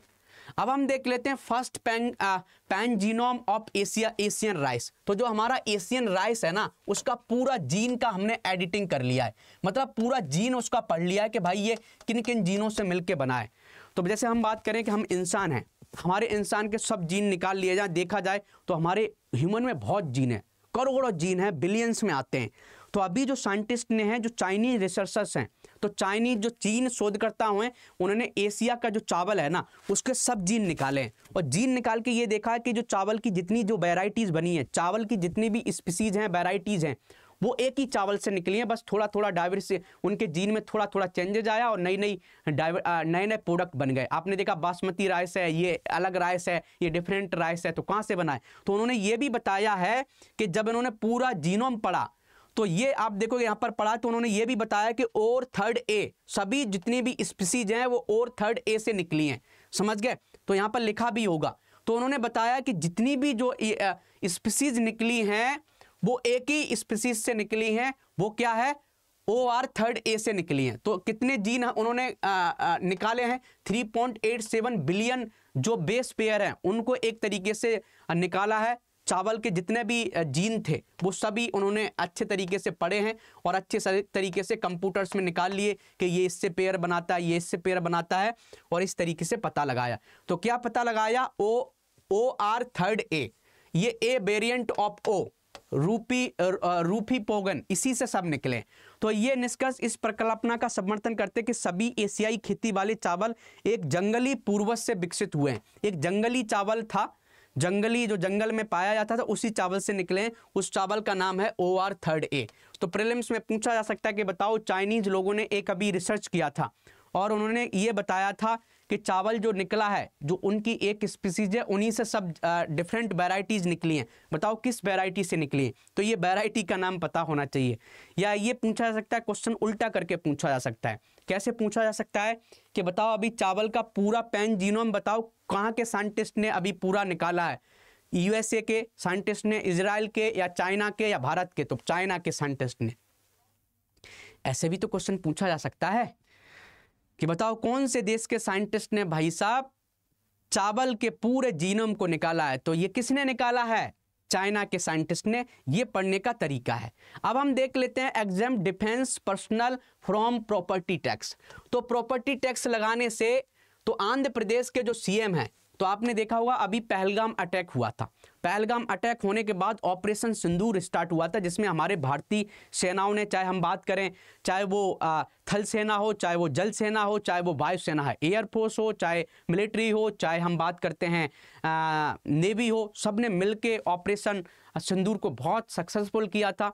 तो इसी के लिए देशभक्ति की भावना जाग गई थी, पूरा देश एक हो गया था, चाहे वो क्रिश्चियन हो, चाहे मुसलमान हो, चाहे हिंदू हो, सब ने अपने देश के लिए आवाज़ उठाई। तो इसीलिए मोटिवेट होकर आंध्र प्रदेश के जो सीएम है उन्होंने बोला कि कोई भी इंडियन डिफेंस में पर्सनल है और वो गांव में रह रहा है तो गांव में उसकी जो भी प्रॉपर्टी होगी उस पर कोई टैक्स नहीं लगेगा। तो प्रीलिम्स में ये क्वेश्चन पूछा जा सकता है कि बताओ किस राज्य ने डिफेंस पर्सनल पर गांव में उनकी कोई प्रॉपर्टी है उस पर कोई टैक्स नहीं लगेगा। तो भाई साहब ये आंध्र प्रदेश ऐसा राज्य बन गया है, इसको आपको पता होना चाहिए, प्रीलिम्स में डायरेक्ट पूछा जा सकता है। तो भैया ये अच्छे से लिख लेना। और देखोगे कि अभी ट्रंप साहब कहाँ पर गए थे, यूएई और सऊदी अरबिया घूमने गए थे और यूएई ने उनको एक बहुत अच्छा अवार्ड भी दिया था, उनका सबसे बड़ा अवार्ड है जो मोदी जी को 2019 में मिला था, वो अभी दिया गया है डोनाल्ड ट्रंप को। और डोनाल्ड ट्रंप ने खुश होकर क्या किया, ईरान से तो उसकी दुश्मनी है, पहले ही आपको पता है कि ईरान से दुश्मनी बहुत चल रही है यूएसए की। तो ईरान को भाई साहब तो जो उनकी जो पर्शियन गल्फ है उसका नाम चेंज कर दिया, बोले पर्शियन गल्फ का हम नाम रख देते हैं अरब गल्फ। अरब गल्फ क्यों रखेंगे, अरब नाम रखेंगे तो इससे यूएई खुश हो जाएगा और इससे सऊदी अरबिया खुश हो जाएगा क्योंकि उनकी कल्चर से रिलेटेड नाम है। और पर्शियन गल्फ क्या है, ये ईरानी नाम है तो उनकी कल्चर को रिप्रेजेंट करता है। एक तरीके से नाम भी तो किसी को प्रेजेंट करता है ना, तो यहाँ कल्चर की बात हो गई। तो डोनाल्ड ट्रंप ने एक तरीके से जहाँ विवाद नहीं था वहाँ विवाद क्रिएट कर दिया भाई। तो ये देख सकते हैं, इसी को बोलते हैं जियोपॉलिटिक्स, कि ये कैसे ये पर्सन अपने बेनिफिट्स के लिए कैसे पॉलिटिक्स को यूज कर रहा है। तो भाई साहब अमेरिकी राष्ट्रपति डोनाल्ड ट्रंप ने अरब खाड़ी देशों की प्राथमिकता को अनुरूप सऊदी अरब की यात्रा के दौरान फारस की खाड़ी का नाम आधिकारिक तौर पर बदलकर अरब की खाड़ी कर दिया है, योजना बनाई है, ये आपको पता होना चाहिए। ठीक है, अब देखो, अब नेक्स्ट टॉपिक की हम बात करते हैं। भारत बौद्ध केंद्र खुल रहा है, तो ये डायरेक्ट पूछा जा सकता है कि भारत बौद्ध केंद्र कहाँ पर खुलेगा। तो भैया भारत बौद्ध केंद्र का उद्घाटन किया है मनोहर लाल खट्टर ने, नई दिल्ली में खुल रहा है। बस तो नई दिल्ली में इंडिया हैबिटेट सेंटर में खुलेगा, जहां पर पूरा का पूरा आपको डिफरेंट बुक्स मिल जाएंगी। भारत बौद्ध केंद्र कहाँ खुल रहा है, नई दिल्ली में खुल रहा है। डायरेक्ट प्रीलिम्स में पूछा जा सकता है कि बताओ भारत बौद्ध केंद्र कहाँ पर खुल रहा है। तो भैया भारत बौद्ध केंद्र खुल रहा है कहाँ पर, तो ये खुल रहा है नई दिल्ली में खुल रहा है, ये आपको पता होना चाहिए। ऐसे ही देखोगे उत्तर प्रदेश ने अपना one district one product scheme को और बढ़ा दिया है। तो one district one product scheme पर क्वेश्चन पूछा जा सकता है प्रीलिम्स में। पहला स्टेटमेंट पूछा जाएगा कि ये कब स्टार्ट हुई है, तो डेट से क्वेश्चन बन सकता है एक स्टेटमेंट। दूसरा, भारत में उत्तर प्रदेश में कितने प्रोडक्ट बन गए हैं, तो यूपी में कितने प्रोडक्ट ऐड हैं वन डिस्ट्रिक्ट वन प्रोडक्ट में। तो दो स्टेटमेंट बना के क्वेश्चन बना दिया जाएगा। आपने सही से नहीं पढ़ा है, आप नहीं कर पाओगे।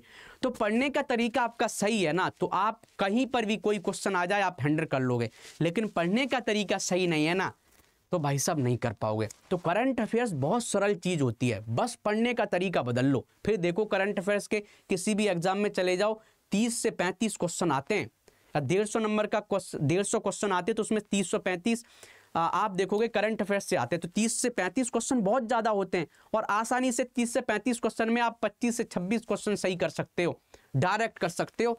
तो ओडीपी के बारे में, ओडी मतलब वन डिस्ट्रिक्ट वन प्रोडक्ट पर क्वेश्चन पूछा जा सकता है। तो ये कब स्टार्ट हुई थी, 2018 में स्टार्ट किया था उत्तर प्रदेश सरकार ने, योगी आदित्यनाथ सरकार ने। तो कब स्टार्ट किया था, 2018 में, ये डेट पता होना चाहिए। और अभी टोटल प्रोडक्ट कितने हो गए वन डिस्ट्रिक्ट वन प्रोडक्ट में, यूपी के टोटल 74 प्रोडक्ट हो गए, हर डिस्ट्रिक्ट से एक प्रोडक्ट हो गया है, ऐसे याद कर सकते हो। तो one district one product initiative में गवर्नमेंट क्या कर रही है, गवर्नमेंट एक तरीके से वोकल फॉर लोकल को प्रमोट करे। वोकल फॉर लोकल कहने का मतलब है कि जो हमारे लोकल प्रोडक्ट हैं उनको प्रमोट कर रही है, समझ गया। हर डिस्ट्रिक्ट की एक विशेषता है। जैसे हम बात करें अलीगढ़ की बात करें, तो अलीगढ़ में ताला अच्छा बनता है, तो अलीगढ़ के तालों को एक्सपोर्ट करो विदेश में। तो एक तरीके से क्या हो रहा है, हम ग्लोबलाइजेशन को प्रमोट कर रहे हैं, हम लोकल प्रोडक्ट को प्रमोट कर रहे हैं। हम बात करते हैं फिरोजाबाद की चूड़ियाँ बहुत अच्छी हैं, ग्लास वर्क वहाँ का अच्छा है, तो फिरोजाबाद में हमने ग्लास वर्क को प्रमोट किया है। हमने औरैया में देसी घी बहुत अच्छा है, तो वहाँ के प्रोडक्ट को हमने देसी घी को प्रमोट किया है। तो एक तरीके से हर डिस्ट्रिक्ट की एक प्रोडक्ट की पहचान बनाई गई है और उसको एक्सपोर्ट करने की प्लानिंग की गई है, जिससे क्या होगा, हर डिस्ट्रिक्ट डेवलप होगा और आगे बढ़ेगा। तो जो नए 12 प्रोडक्ट हैं जो ऐड हुए हैं वन डिस्ट्रिक्ट वन प्रोडक्ट में, वो कौन कौन से हैं, बागपत से देखोगे आप बागपत से क्या ऐड किया है, एग्रीकल्चर इंप्लीमेंट्स एंड एसेसरीज को ऐड किया है।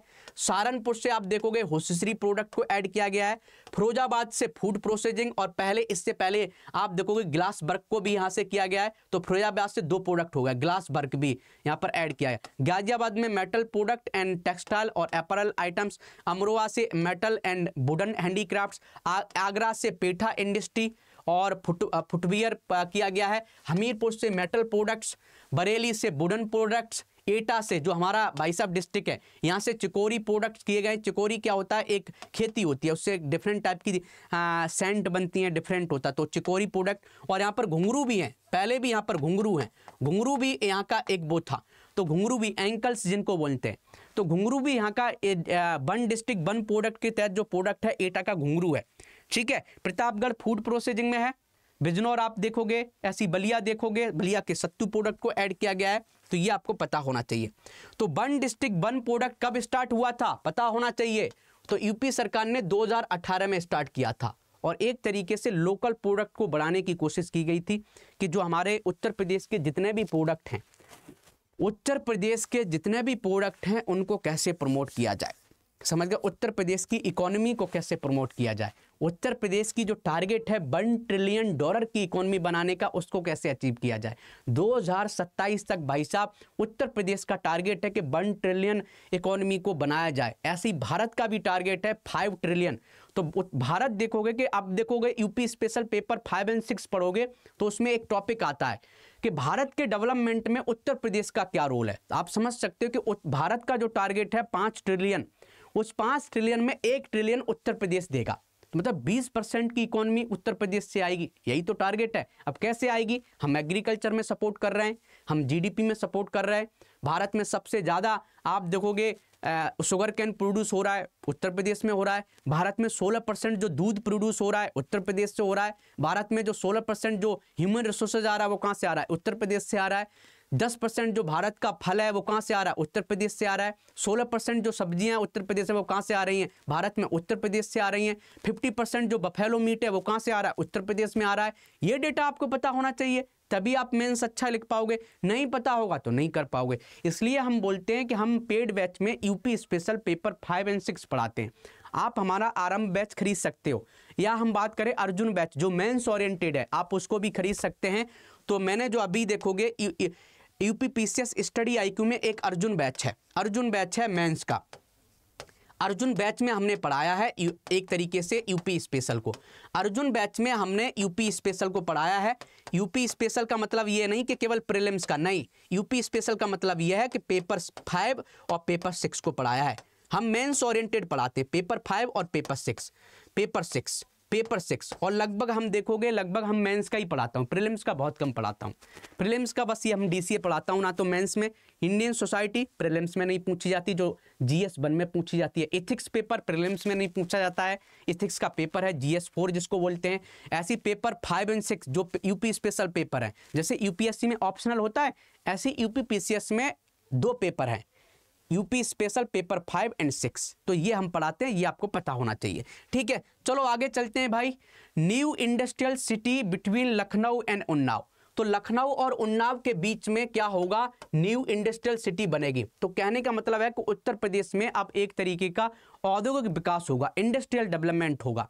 जैसे आप देखोगे कि एनसीआर रीजन को देख लो कि जो गाजियाबाद डेवलपमेंट हो गया, क्यों डेवलपमेंट हो गया, क्योंकि दिल्ली के कारण। ऐसे ही लखनऊ और उन्नाव के बीच में एक शहर बनेगा जो एक तरीके से लीडा 2021 मास्टर प्लान के तहत होगा।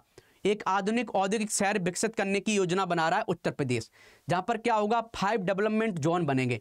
तो 5 डेवलपमेंट जोन क्या होंगे, एक तो इंडस्ट्रियल एरिया हम डेवलप करेंगे, रेसिडेंशियल एरिया डेवलप करेंगे, एक ये है, दूसरा रेसिडेंशियल है, तीसरा कॉमर्शियल है, चौथा लॉजिस्टिक पार्क है, और 5वां ग्रीन बफर जोन है। तो मतलब एनवायरमेंटल को भी प्रमोट किया जाएगा।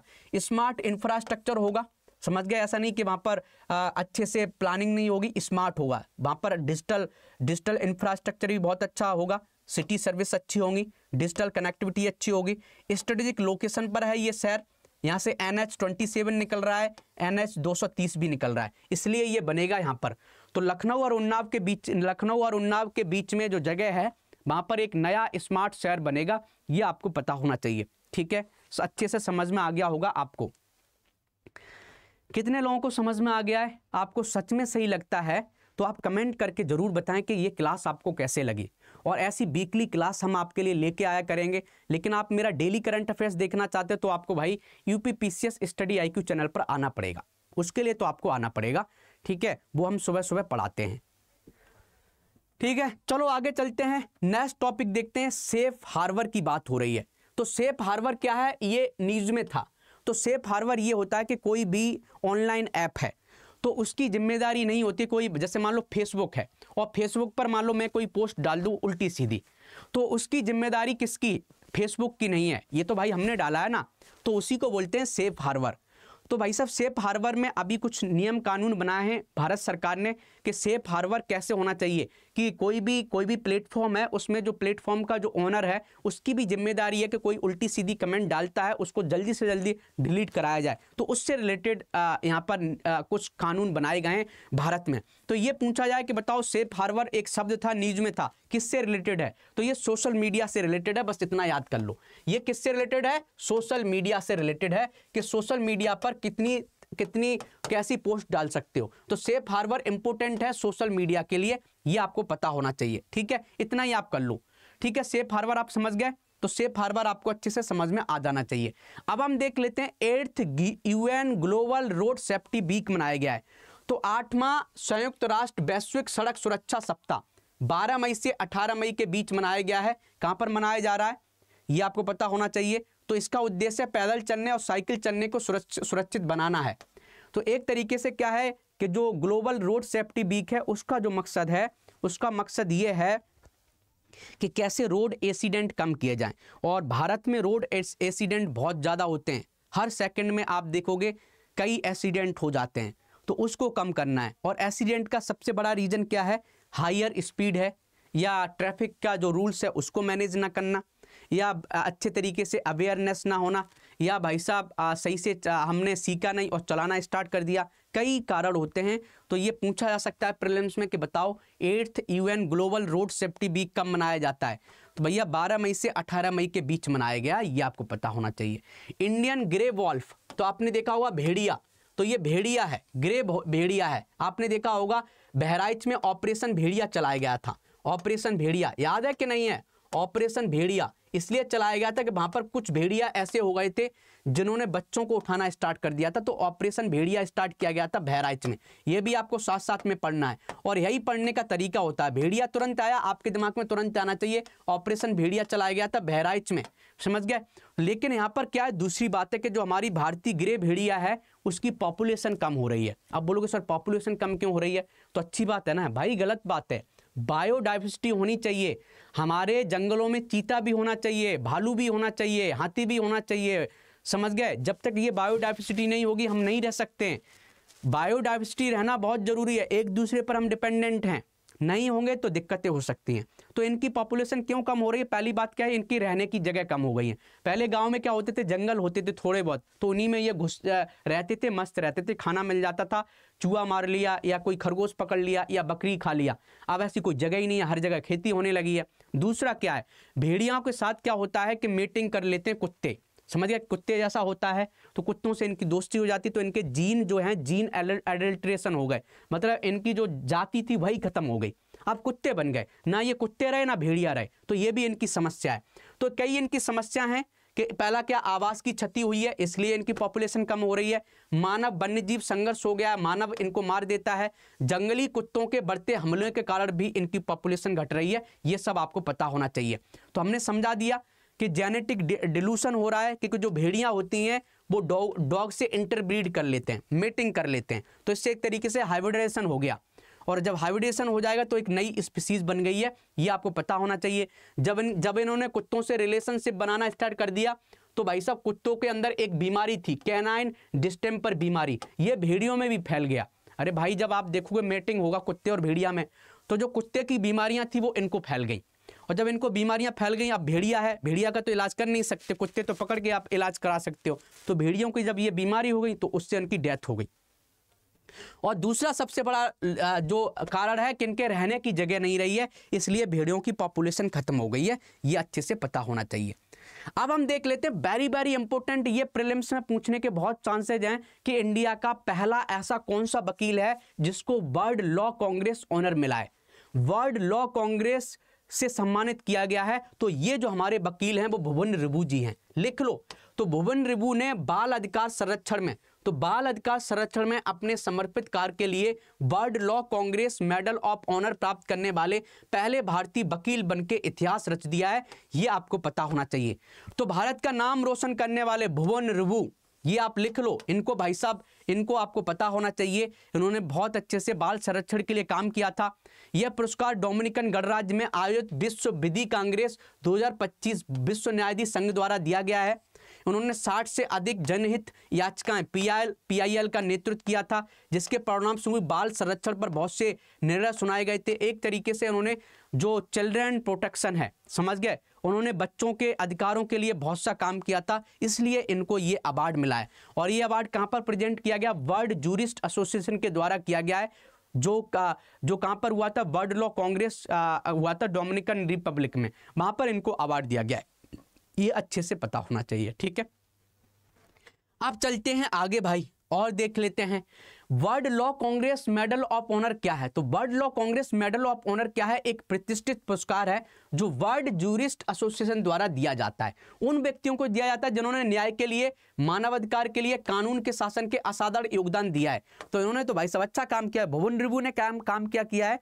भुवन रिबू ने जो काम किया है वो चिल्ड्रन प्रोटेक्शन जो राइट्स हैं, बच्चों के जो राइट्स हैं उनके लिए काम किया है। और वर्ल्ड जूरिस्ट एसोसिएशन कब बना था? वर्ल्ड जूरिस्ट एसोसिएशन 1963 में बना था, समझ गए। ये आपको पता होना चाहिए। इससे पहले किस किस को पुरस्कार दिया गया है? नेल्सन मंडेला जी को दिया गया है, विंस्टन चर्चिल को दिया गया है, रूथ बीडर गिन्सबर्ग को दिया गया है, किंग्स फिलिप को दिया गया है स्पेन के, और अब ये भारत से भाई साहब रिबू जी को दिया गया है। रिबू, समझ गए, ये आपको भुवन रिबू को दिया गया है। ये आपको पता होना चाहिए, प्रीलिम्स में पूछा जाएगा। World's first commercial scale methanol plant, e methanol plant बन रहा है। मतलब क्या है? इलेक्ट्रॉनिक मेथनॉल प्लांट क्या होता है? इलेक्ट्रॉनिक मेथनॉल का प्लांट ये होता है कि आप देखोगे कि पहले देख लेते हैं मेथनॉल बनता कैसे है। तो आप देखोगे कि आपने देखा है कि आपका जो भी एटमॉस्फेयर है, समझ गए, एटमॉस्फेयर की हम बात करते हैं तो एटमॉस्फेयर में डिफरेंट गैस हैं। आपने देखा यहाँ पर नाइट्रोजन भी है, समझ गए, नाइट्रोजन भी है। आपने देखा यहाँ पर CO2 भी है, आपने देखा यहाँ पर O2 भी है, आपने देखा यहाँ पर हीलियम भी है, आपने देखा यहाँ पर हाइड्रोजन भी है। डिफरेंट गैसों का कॉम्बिनेशन है। लेकिन होता क्या है कि CO2 की हम बात कर लेते हैं। CO2 की ज़्यादा यहाँ पर हमारे पर्यावरण में, हमारे एटमॉस्फेयर में CO2 ज़्यादा हो जाएगा। तो ज़्यादा होने से क्या हो रहा है? क्लाइमेट चेंज हो रहा है। अब बोलोगे सर ज़्यादा हो जाएगा तो क्लाइमेट चेंज कैसे होगा? हम आपको बताते हैं। तो भैया क्लाइमेट चेंज कैसे हो रहा है? तो क्लाइमेट चेंज ऐसे हो रहा है कि ज़्यादा CO2 हो जाएगी तो ये सूरज की जो रेडिएशंस आ रही हैं, तो CO2 क्या करती है? उन रेडिएशंस को एब्जर्व कर लेता है। जब एब्जर्व कर लेगा तो जो वातावरण का टेम्परेचर बढ़ जाएगा। क्या हो जाएगा? टेम्परेचर बढ़ जाएगा। और टेम्परेचर जब बढ़ेगा तो हमारे ग्लेशियर्स पिघलेंगे, हमारी बर्फ सब पिघल जाएंगी, ज़्यादा टेम्परेचर हो जाएगा, हमको बीमारियां होने लगेंगी। इसलिए क्लाइमेट चेंज को कंट्रोल। तो हम अभी जो बनाया गया है मिथेनॉल प्लांट बनाया गया है, ई मेथनॉल प्लांट बनाया गया है, ई मिथेनॉल प्लांट। अब ई मिथेनॉल प्लांट क्या होता है? ई मिथेनॉल प्लांट ये है कि भाई साहब ये पहली बार है जो कॉमर्शियल वे में बनाया गया है। ई मिथेनॉल मतलब इलेक्ट्रॉनिक बेसिक एक रिएक्शन कराई जाएगी जिससे CO2 जो है वो मिथेनॉल में बदल जाएगा। कैसे बदलेगा? हमने पर्यावरण से CO2 लिया और हमने क्या लिया? हमारे पास हाइड्रोजन है जो हमने एक तरीके से प्रोड्यूस की है। एक कोई भी ये जो हाइड्रोजन हमने ली है वो ग्रीन हाइड्रोजन ली है, ठीक है। ग्रीन हाइड्रोजन के मतलब ग्रीन हाइड्रोजन क्या होती है कि ऐसी हाइड्रोजन हमने बनाई है जिसमें रिन्यूएबल एनर्जी का हमने यूज किया है। तो CO2 और H2 जब मिलेंगे तो क्या बनेगा? CH3O बनेगा, मिथेनॉल बनेगा, मिथेनॉल बनेगा। और क्या होगा? मिथेनॉल बनेगा। कैसे बनेगा कि ये जो हाइड्रोजन है इससे जुड़ेगी, समझ गया। और बाहर क्या निकलेगा? और भी कुछ प्रोसेस हो सकती हैं। अच्छे तरीके से देखना तो रिएक्शन आप ऐसे समझ सकते हो कि ये देखो ऐसे है, O2 इधर है, O2 इधर है। अब ये जब बॉन्ड टूटेंगे तो एक बॉन्ड टूटेगा तो क्या होगा? अब ये हाइड्रोजन है, हाइड्रोजन ऐसी है, ऐसी है। तो जब ये बॉन्ड टूटेगा, ये जब बॉन्ड टूटेगा तो क्या होगा? ये एक ऐसा हो जाएगा तो ये खाली हो जाएगा और एक हाइड्रोजन बिल्कुल बाहर चली जाएगी। तो एक ऑक्सीजन बाहर चली जाएगी, इस ऑक्सीजन से मिलेगी तो क्या बन जाएगा? H2O बन जाएगा, समझ गए। और जो हाइड्रोजन है यहाँ पर जुड़ जाएगी, एक बॉन्ड ये दो खाली हुए, दो जगह खाली हुई, एक हाइड्रोजन यहाँ आ जाएगी, एक हाइड्रोजन यहाँ पर आ जाएगी और एक जगह यहाँ खाली हुई, एक हाइड्रोजन ये आ जाएगी। तो ये मिथेनॉल बन गया और पानी बाहर निकल जाएगा, मिथेनॉल प्लस पानी, समझ गए। तो मिथेनॉल प्लांट बनाया गया है, ये आपको पता होना चाहिए। तो क्वेश्चन अच्छे तरीके से पूछा जा सकता है, ये पूछा जा सकता है कि मिथेनॉल प्लांट कहां पर बना है, विश्व का मिथेनॉल प्लांट कहां पर बना है। तो वर्ल्ड का फर्स्ट कॉमर्शियल ई स्केल ई मेथेनॉल प्लांट बना है डेनमार्क में, डेनमार्क में बना है। जो प्लांट बनेगा पर्यावरण से CO2 लेगा भाई साहब और समझ गए मिथेनॉल बना देगा, और जापान और डेनमार्क ने इसको बनाया है। कितने लोगों को समझ में आ गया, जापान ने और समझ गए डेनमार्क ने मिलकर बनाया है, ये आपको पता होना चाहिए। अब हम देख लेते हैं आयुर्वेद डे कब मनाया जाता है। तो केंद्र सरकार ने आधिकारिक तौर पर 23 सितंबर को राष्ट्रीय आयुर्वेद दिवस मनाने की बात की है, और इसमें प्रीलिम्स में क्वेश्चन पूछने के बहुत चांसेस हैं। इस बार मुझे लग रहा है कि 99% चांसेज है कि प्रीलिम्स में डायरेक्ट क्वेश्चन पूछा जाए कि आयुर्वेद दिवस कब मनाया जाता है। आपको पता होना चाहिए 23 सितंबर को मनाया जाता है। आपने देखा होगा धन्वंतरी जो हमारे देवता माने जाते हैं, किसके, मेडिसिन के जो गॉड हैं, मेडिसिन के गॉड जिसको माना जाता है धन्वंतरी, तो 23 सितंबर को मनाया जाता है, ये आपको पता होना चाहिए। ठीक है। MP Maharashtra sign memorandum of understanding for ground recharge project. तो ग्राउंड रिचार्ज प्रोजेक्ट पूरे विश्व का सबसे बड़ा ग्राउंड रिचार्ज प्रोजेक्ट बनाया है दो राज्यों ने मिलकर। क्वेश्चन पूछा जा सकता है कि बताओ किन दो राज्यों ने मिलकर ग्राउंड रिचार्ज प्रोजेक्ट बनाया है। तो दो राज्य हैं महाराष्ट्र और MP, महाराष्ट्र और MP ने मिलकर बनाया है। किस रिवर पर बनाया है, रिवर भी पता होना चाहिए, ताप्ती बेसिन पर बनाया है। तो भैया मध्य प्रदेश और महाराष्ट्र ने ताप्ती बेसिन मेगा रिचार्ज परियोजना को लागू करने के लिए एक समझौता ज्ञापन पर हस्ताक्षर किए हैं, जिसे दुनिया की सबसे बड़ी भूजल पुनर्भरण पहल के रूप में सराहा जा रहा है। ऐसे ही आप देखोगे कि एक टाइगर कॉरिडोर बनाया जा रहा है, टाइगर चीता कॉरिडोर, सॉरी चीता कॉरिडोर दो स्टेट ने मिलकर बनाया है। चीता कॉरिडोर पता होना चाहिए, दो स्टेट ने मिलकर बनाया है, ये भी प्रीलिम्स में पूछा जा सकता है। अब बोलोगे चीता कॉरिडोर किस किस ने बनाया है, तो राजस्थान और MP ने मिलकर कोशिश किया, राजस्थान और MP ने। और हम बात करें कि ये तरीके से ग्राउंड रिचार्ज प्रोजेक्ट किसने बनाने की कोशिश किया, महाराष्ट्र और MP ने। तो ये आपको पता होना चाहिए, चीता कॉरिडोर राजस्थान और MP ने मिलकर बनाया। तो ये प्रीलिम्स में पूछा जा सकता है, दोनों पूछे जा सकते हैं कि दो राज्यों ने अच्छे काम किया है, समझ गए। और यहाँ पर लिखा है कि एक संयुक्त अंतरराज्यीय भूजल पुनर्भरण पहल है, जिसके तहत मध्य प्रदेश और महाराष्ट्र मिलकर मल्टाई मध्य प्रदेश से निकलने वाली 3 ताप्ती नदी धाराओं को विकास करेंगे। इस परियोजना की योजना पीने के पानी के लिए ताप्ती नदी के पानी को पूर्वोत्तर महाराष्ट्र की ओर मोड़ने और दक्षिण पूर्वी मध्य प्रदेश में सिंचाई का समर्थन करने के लिए इसको किया जा रहा है। इससे क्या होगा, इसके बेनिफिट्स भी बहुत होंगे। तो ताप्ती बेसिन का क्या होगा कि जो ग्राउंड वाटर है वो रिचार्ज होगा, इससे अच्छे तरीके से मध्य प्रदेश महाराष्ट्र इनको अच्छे तरीके से क्या हो जाएगा, पानी मिलेगा। अब आपको ये भी पता होना चाहिए कि इंटर स्टेट रिवर प्रोजेक्ट भी चल रहा है। तो आप देखोगे कौन से चल रहे हैं, तो केन बेतवा किस किस के बीच में चल रहा है, केन बेतवा MP और UP के बीच में चल रहा है, ये पता होना चाहिए। ऐसे ही आप देखोगे MP और UP के बीच में चल रहा है। पार्वती और काली सिंध प्रोजेक्ट किस किस के बीच में चल रहा है, तो ये देखोगे पार्वती और काली सिंध चंबल लिंक प्रोजेक्ट है, ये किस किस के बीच में चल रहा है, MP और राजस्थान के बीच में चल रहा है, समझ गए। तो ये आपको पता होना चाहिए। तो इस पर भी क्वेश्चन पूछा जा सकता है। ताप्ती बेसिन मेगा रिचार्ज परियोजना पिछले 5 महीनों में मध्य प्रदेश की तीसरी प्रमुख अंतरराज्यीय नदी परियोजना है। इससे पहले केन बेतवा लिंक जो है जिसमें मध्य प्रदेश और उत्तर प्रदेश शामिल हैं, पार्वती काली सिंध चंबल लिंक परियोजना जिसमें मध्य प्रदेश और राजस्थान शामिल हैं। तो ये पूछी जा सकती है कि पार्वती और काली सिंध चंबल लिंक परियोजना किससे है, तो मध्य प्रदेश और राजस्थान के बीच में। और ये तो आपको पता होगा केन बेतवा लिंक प्रोजेक्ट किस किस के बीच में, मध्य प्रदेश और UP के बीच में। तो इससे भी क्वेश्चन पूछा जा सकता है, बेसिक क्वेश्चन है, बिल्कुल सरल है, लेकिन नहीं पता होगा तो गलत कर दोगे। तो इसलिए हम आपसे बोल रहे हैं कि पढ़ने का तरीका ऐसा होना चाहिए कि आप होलिस्टिक बेस से कवर करें। ठीक है। अब हम देख लेते हैं ब्रिथु कैंपेगन चलाया गया है, तो केरल ने चलाया गया। तो ब्रिथु कैंपेगन चलाया है केरल ने अपने वेस्टेज मैनेजमेंट को करने के लिए कि जो भी कचरा पैदा हो रहा है, तो केरल ने जन भागीदारी और विकेंद्रीकृत समाधानों के माध्यम से बढ़ते अपशिष्ट संकट से निपटने के लिए अक्टूबर 2024 में वृत्ति अभियान शुरू किया था, यह आपको पता होना चाहिए। हाल ही में स्वच्छ केरल सम्मेलन हुआ था। स्वच्छ केरल सम्मेलन में इस जो मूवमेंट का बहुत ज्यादा जिक्र किया कि इस मूवमेंट ने बहुत अच्छा काम किया है। तो इसलिए इसका एग्जाम्पल दिया गया था स्वच्छ केरल जो केरल सम्मेलन हुआ था उसमें वृत्ति कंपेंगन हुआ था, उसको बहुत अच्छे से इसका नाम लिया गया था कि इसने बहुत अच्छा काम किया है। इसलिए प्रीलिम्स में पूछा जा सकता है कि बताओ वृत्ति कैंपेगन किस राज्य का है, तो भैया किसका है ये, तो ये है किस राज्य का है पता होना चाहिए, तो ये है केरल का। और इसका महत्व क्या है भैया, एक तरीके से वेस्टेज मैनेजमेंट पर काम करता है। चलो आगे चलते हैं। न्यू यूपीएससी चेयरमैन बनाए गए, तो बोलेंगे कौन से, तो भाई साहब न्यू यूपीएससी चेयरमैन बनाए गए अजय कुमार, और ये आईआईटी कानपुर से इन्होंने पढ़ाई की थी, आईआईटी कानपुर, फिर ये आईएएस बन गए, कई साल तक आईएएस रहे, अब इनको यूपीएससी का चेयरमैन बना दिया गया। लिख लो, समझ गए, अजय कुमार जी को यूपीएससी का चेयरमैन बना दिया गया। प्रीलिम्स में पूछा जा सकता है। इंडिया में 3nm चिप डिजाइन सेंटर बढ़ रहे हैं। भारत क्या है कि अब सेमीकंडक्टर में बहुत आगे बढ़ रहा है, तो भारत ने अभी तक 5th यूनिट बना दी है। तो कहाँ बनाई है, गुजरात में बनाया है, आसाम में बनाया है, महाराष्ट्र में बनाया है, यूपी में 6 यूनिट बन रहा है सेमीकंडक्टर का। सेमीकंडक्टर 6 यूनिट कहाँ बन रहा है, यूपी में बन रहा है। अब बोलोगे यूपी में कहाँ बन रहा है सेमीकंडक्टर प्लांट, भैया जेवर एयरपोर्ट के आसपास बन रहा है। तो उत्तर प्रदेश में भी सेमीकंडक्टर अब बनेगा। तो उत्तर प्रदेश क्या कर रहा है या भारत देश क्या कर रहा है, सेमीकंडक्टर को बनाने के लिए बहुत से काम कर रहा है, ये आपको पता होना चाहिए।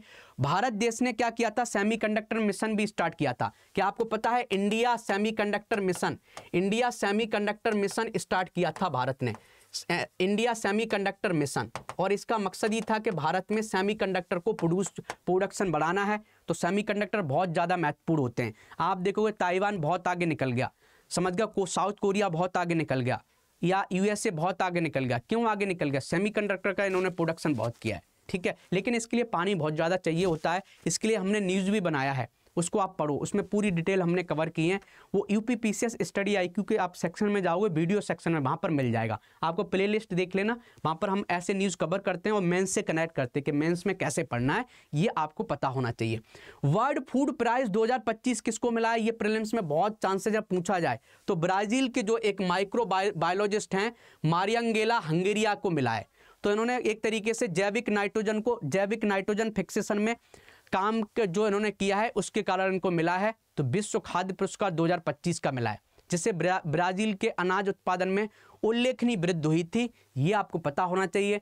तो वर्ल्ड फूड प्राइज 2025 का मिला है मारियांगेला हंगेरिया को। तो हंगर मिटाने का काम किया है, ऐसे याद कर लो आप, आपको नाम याद नहीं हो रहा है तो हंगर मिटाने का काम किसने किया है, हंगेरिया ने, तो उनको मिला है, ऐसे याद कर लो, ठीक है। दिख रहा है, ये तरीके होते हैं पढ़ने के, तो इनका नाम आपको पता होना चाहिए। तो ब्राजील की माइक्रोबायोलॉजिस्ट हैं, इनको मिला है। तो आप देखोगे सोयाबीन क्रांति इन्हीं के कारण आई है। ब्राजील में सबसे ज़्यादा 170 मिलियन टन का उत्पादन होता है, क्यों, इन्हीं के कारण हुआ है। इन्होंने बहुत रिसर्च किया है, ऐसी नाइट्रोजन फिक्सेशन है इन्होंने बढ़ाया है, सस्टेनेबल एग्रीकल्चर को बहुत सस्टेनेबल बनाया है। तो इन्होंने बहुत काम किया है ब्राजील में, इसलिए इनको ये अवार्ड दिया गया है, ये आपको पता होना चाहिए, ठीक है। ऐसे देख लेते हैं, तालिबान ने चेस को भाई साहब बंद कर दिया अफगानिस्तान में, बोला है कि इस्लाम में चेस खेलना हराम है, समझ गए, एक तरीके का जुआ माना जाता है। अब भाई साहब ये सब दुनिया आगे जा रही है, ये पीछे भाग रहे हैं, तो ये तो पहले ही पता है। तो लिबरल थॉट इनके नहीं है, तो लेकिन अब क्या कर सकते, तो प्रीलिम्स में क्वेश्चन पूछा जा सकता है कि बताओ किस देश ने चेस को बंद कर दिया है, तो भैया इस्लाम से कनेक्टेड देश जो है अफगानिस्तान, उसने इसको बंद कर दिया, ये आपको पता होना चाहिए, ठीक है। अब देख लेते हैं आडवाणी जी ने जीता है क्या CCI बिलियर्ड्स क्लासिक 2025। तो बिलियर्ड्स गेम आप जानते हो, जो एक तरीके से टेबल सी होती है और गोल गोल बॉल्स रखी रहती हैं और एक स्टिक होती है, उससे मारते हैं, कोने में जो कोना होता है वहां पर डालने की कोशिश करते हैं, तो ये आपको पता होना चाहिए, ठीक है। तो यहाँ पर पूछा जा सकता है कि बताओ CCI बिलियर्ड्स क्लासिक किसने जीता है, तो ये भाई साहब किसने जीता है, अश्विनी जी ने जीता है, आडवाणी जी ने, ठीक है। तो ये आपको पता होना चाहिए, पंकज आडवाणी जी ने जीता है, पंकज आडवाणी जी ने जीता है, ये आप लिख लेना, अच्छे से कर लेना। ऑपरेशन नादेर अभी स्टार्ट हुआ है, तो ऑपरेशन नादेर कहां पर हुआ है, जो जम्मू एंड कश्मीर में हुआ है, आतंकवादियों को खत्म करने के लिए। तो पुलवामा जिले के अवंतीपोरा के त्राल के नादेर गांव में भारतीय सुरक्षा बलों द्वारा शुरू की गई एक समन्वित आतंकवादी विरोधी पहल थी। जैसे ऑपरेशन सिंदूर हुआ है, ऐसी ऑपरेशन नादेर हुआ है, ये आपको पता होना चाहिए। ऐसी ऑपरेशन ब्लैक फॉरेस्ट पता होना चाहिए कि नक्सलबाज को खत्म करने के लिए, नक्सलवाद को खत्म करने के लिए, नक्सलवाद को खत्म करने के लिए ऑपरेशन ब्लैक फॉरेस्ट स्टार्ट किया गया है। तो operation black forest Chhattisgarh Telangana सीमा पर स्थित कुर्रा गुट्टालू पहाड़ियों में भारतीय सुरक्षा बलों को प्रमोट करने के लिए किया गया है। ये आपको पता होना चाहिए, ठीक है, ये अच्छे तरीके से आप लिख सकते हो। चलो भाई अब देख लेते हैं अफ्रीकनर्स कौन से होते हैं। तो अफ्रीकनर्स जो हैं एक भाई साहब एक लोग हैं अफ्रीकनर्स। तो आप देखोगे जो अफ्रीका में बहुत से लोगों ने शासन किया, डच आए, अंग्रेज आए, यूरोपियन लोग आए और अफ्रीका में बस गए। तो वो उन्होंने क्या लोकल लोगों से शादी की और एक नए पर्सन बन गए, उनको अफ्रीकनर्स बोलते हैं। तो ये क्या है, वाइट दिखेंगे, गोरे भी दिखेंगे या ब्लैक भी दिख सकते हैं। इन लोगों को भाई साहब अमेरिका ने जगह दे दी रहने के लिए, कि अमेरिका में रिफ्यूजी बनाने के लिए जगह दे दी। मतलब क्या, एक तरीके से इनके हम पूर्वज देखे जाएं तो या तो वो डच हैं, एक तरीके से यूरोपियंस हैं। तो यूएसए ने क्या कर दिया कि यूएसए ने कि जो लोग अफ्रीका में अफ्रीकनर्स रह रहे थे उनको रहने की जगह दे दी है एज ए रिफ्यूजी बन के। तो प्रीलिम्स में पूछा जा सकता है कि बताओ न्यूज में थे अफ्रीकनर्स, ये कौन थे? तो भैया ये कौन थे देख लेते। तो अफ्रीकनर्स एक दक्षिण अफ्रीकी जाति समूह है जो डच, फ्रेंच और जर्मन बसने वालों के वंशज हैं, जो 17वीं शताब्दी के मध्य में आए थे। ये आपको पता होना चाहिए, यहाँ से क्लियर हो रहा है। वे अफ्रीकी भाषा बोलते हैं जो डच से विकसित हुई है, तो डच से विकसित हुई है। और ऐतिहासिक रूप से अफ्रीकर्स ने दक्षिण अफ्रीका की राजनीति में महत्वपूर्ण भूमिका निभाई है, विशेष रूप से रंग भेद युग के दौरान जब उनका राजनीतिक प्रभुत्व था। तो ये गोरे लोग थे। जब गोरे लोग थे तो आपने देखा होगा नेल्सन मंडेला जी को जेल में डाल दिया गया था, इन्हीं लोगों ने डाला था। तो ये आपको पता होना चाहिए। थोड़ा 1 मिनट, एक कॉल आ रही है बार बार, बताओ। हेलो हेलो हेलो, हाँ मैं क्लास में हूँ, बार बार कॉल क्यों कर रहे हो? हाँ तो क्लास में हूँ मैं, ठीक है। तो ये चीजें आपको पता होना चाहिए, ठीक है। तो अफ्रीकनर्स क्या है, एक दक्षिण अफ्रीकी जाति समूह है, ये आपको पता होना चाहिए। आगे देख लेते हैं 52nd chief justice of India. 52nd chief justice of India क्या है? तो बी.आर. गवई ने क्या है भैया, बी.आर. गवई जो है वो 52 में चीफ जस्टिस बन गए हैं। और इनके बारे में ये पता होना चाहिए, पहले बुद्धिस्ट हैं, समझ गए, बुद्ध धर्म को फॉलो करने वाले पहले चीफ जस्टिस ऑफ इंडिया बने हैं। दूसरा सेकंड दलित हैं, सेकंड दलित हैं, तो इनसे क्वेश्चन पूछा जा सकता है, सेकंड दलित हैं। तो न्यायमूर्ति भूषण रामकृष्ण गवई ने 14 मई 2025 को भारत के 52वें मुख्य न्यायाधीश के रूप में शपथ ली है। यह आपको पता होना चाहिए, क्वेश्चन बन सकता है। तो 14 मई 2025 को राष्ट्रपति भवन में राष्ट्रपति द्रौपदी मुर्मू द्वारा पद की शपथ दी गई। तो यह भी पूछा जा सकता है कि बताओ चीफ जस्टिस ऑफ इंडिया की शपथ कौन दिलाता है? राष्ट्रपति दिलाता है। किस आर्टिकल के अंदर दिलाता है, यह भी आपको पता होना चाहिए। किस आर्टिकल के अंदर दिलाता है, यह भी आपको पता होना चाहिए। हो सकता है आगे आर्टिकल हो, वो हम बता देंगे। तो गवई जी के लिए क्या है, तो लगभग 6 मंथ का इनको दिया गया है, 6 मंथ तक ये काम करेंगे, ठीक है। तो कोई बताएगा, कमेंट करके आप बताओगे किस आर्टिकल के तहत इनको अपॉइंट किया जाता है। आर्टिकल आपको बताना है कमेंट करके कि किस आर्टिकल के तहत CGI chief justice of India को अपॉइंट किया जाता है, समझ गए। ये आपको बताना है, ये आपका काम है। तो सीजीआई को CJI को किस आर्टिकल के तहत किया जाता है, कमेंट करके आपको बताना है। अब हम देख लेते हैं ग्लोबल एक्सेसिबिलिटी अवेयरनेस डे। तो ग्लोबल एक्सेसिबिलिटी अवेयरनेस डे कब मनाया जाता है? तो ग्लोबल एक्सेसिबिलिटी अवेयरनेस क्या होता है कि जो हमारे विकलांग लोग हैं ना, उनके लिए एक्सेसिबिलिटी बढ़ाई जाए, सुगम में बनाया जाए। तो दिव्यांगजन सशक्तिकरण विभाग ने क्या किया है, 15 मई 2024 को वैश्विक सुगमता जागरूकता दिवस के अवसर पर समावेशी भारत शिखर सम्मेलन का आयोजन करने जा रहा है। तो ये आपको पता होना चाहिए। 15 मई 2025 हो गया, यहाँ 2025 होगा, गलत लिख गया है, ठीक है। तो ये आपको पता होना चाहिए, 15 मई 2025 को करने जा रहा है। ये इस शिखर सम्मेलन का उद्देश्य है सरकारी जितनी भी ऑफिस हैं या कोई भी है, तो उन जगह को ऐसे बनाया जाए कि जो हमारे विकलांग लोग हैं वो चल सके। आपने देखा हो कभी बैंक में आप जाओगे ना, तो एक जगह चढ़ने का वहां सीढ़ियां होता है और एक जगह साइड में क्या होता है, सीधा एकदम स्ट्रेट बना रहता है स्लोप, तो उस पर कोई विकलांग लोग अपनी व्हील चेयर से डायरेक्ट ऑफिस में जा सकता है। तो ये क्यों बनाया, कभी आपने सोचा है? वो इसलिए बनाया गया है कि भारत सरकार का सिंपल ऑर्डर है कि कोई भी सरकारी ऑफिस है वहां पर ऐसी एंट्री बनाई जाए कि आम जनता भी चढ़ पाए और जो हमारे विकलांग लोग हैं वो भी चढ़ पाए, समझ गए। तो चाहे ऑफिस में जाओ कहीं पर आपको एक स्लोप मिल जाएगा। यही मकसद है। अब हम देख लेते हैं first cluster of CCU test bed बनाए जा रहे हैं। तो भारत सरकार ने नई नई टेक्नोलॉजी अपना रहे हैं। कौन सी टेक्नोलॉजी अपना रहे हैं कि क्लाइमेट चेंज ज़्यादा हो रहा है, CO2 ज़्यादा निकल रही है। चाइना तो बहुत ज़्यादा CO2 निकाल रहा है, हमसे 6 गुना ज़्यादा CO2 निकाल रहा है। यूरोपियन कंट्रीज ज़्यादा CO2 निकाल रही है, USA बहुत ज़्यादा निकाल रहा है। पता है आपको कि हम जो एनर्जी हमारे यहाँ भारत में जो यूज़ हो रही है, जो पर बंदा यूज़ कर रहा है, उससे ज़्यादा 18 गुना एनर्जी यूज़ करते हैं USA के लोग। पर कैपिटा की बात कर रहे हैं, मान लेते कि हम 1 यूनिट कर रहे हैं तो USA 18 यूनिट कर रहा है, वहाँ का एक इंसान। तो CO2 ज़्यादा लोग, हमारी जो जनसंख्या है उसके कंपेयर में दूसरे देश के लोग बहुत ज़्यादा CO2 निकालते हैं। लेकिन भारत सरकार तो भी बहुत से अच्छे काम कर रहा है कि 2070 तक हमने क्या किया है, हमने टारगेट लिया है कि नेट जीरो एमिशन को ख़त्म करना है। मतलब नेट जीरो एमिशन का टारगेट लिया है कि जो भी क्लाइमेट चेंज हो रहा है उसको हम जो CO2 निकल रही है हम उसको नेट जीरो पहुँचा देंगे। मतलब जितनी निकल रही है CO2 उतनी हम एब्जर्व करेंगे, ज़्यादा नहीं निकलेगी। तो भारत सरकार ने क्या किया है, CCU टेस्ट बोर्ड बनाए। तो CCU क्या होता है, कार्बन कैप्चर यूटिलाइजेशन, के कार्बन को हम पर्यावरण से पकड़ेंगे और उसको कैप्चर करके पृथ्वी में डाल देंगे। तो मतलब कार्बन को कैसे कैप्चर करोगे, जैसे आप देखोगे CO2 है, CO2 को हमने मेथनॉल में बदल दिया या CO2 को हमने और कुछ प्रोडक्ट बना दिया और जाके पृथ्वी में डाल दिया, तो उसको बोलते हैं CCU टेस्ट बेड। तो ये आपको पता होना चाहिए। तो भारत सरकार टेक्नोलॉजी का यूज कर रहा है जिससे क्लाइमेट चेंज का जो टारगेट है 2070 का जो टारगेट है कि नेट जीरो एमिशन, उसको अचीव करने में बहुत ज़्यादा हेल्प मिलेगी। तो carbon capture and utilisation test bed होते क्या हैं, तो कार्बन कैप्चर और यूटिलाइजेशन टेस्ट बेड प्रायोगिक पायलट परियोजना है जिन्हें औद्योगिक प्रक्रिया में कार्बन डाइऑक्साइड को उत्सर्जन को पकड़ने वाली प्रौद्योगिकी का आकलन किया जाता है और सत्यापन करने, उन्हें उपयोगी उत्पादों में परिवर्तन करने के लिए डिजाइन किया जाता है। जैसे पर्यावरण में CO2 है और उस CO2 से हमने मिथेनॉल बना दिया और मिथेनॉल से हमने क्या किया और कुछ प्रोडक्ट बना दिया, तो CO2 क्या हुआ, पर्यावरण की CO2 को हमने कम कर दिया। तो ये सब टेक्नोलॉजी आपको पता होना चाहिए। ऐसे ही देखोगे कि इंडिया ने सक्सेसफुली टेस्टेड भार्गव अस्त्र। तो भार्गव अस्त्र अभी टेस्ट किया। तो भार्गव अस्त्र है क्या, तो भार्गव अस्त्र क्या है, मिसाइल सिस्टम टेस्टिंग है। चीन हो, तुर्की हो, सभी ड्रोन को निपटा देगा। तो भार्गव अस्त्र क्या है कि कोई भी ड्रोन भारत पर अटैक कर रहा है तो ये भार्गव अस्त्र क्या कर देगा, हवाई में उस ड्रोन को खत्म कर देगा। तो भारत ने ड्रोन झुंड को बेअसर करने के लिए डिजाइन की गई स्वदेशी काउंटर ड्रोन प्रणाली है, उसका नाम है भार्गव अस्त्र।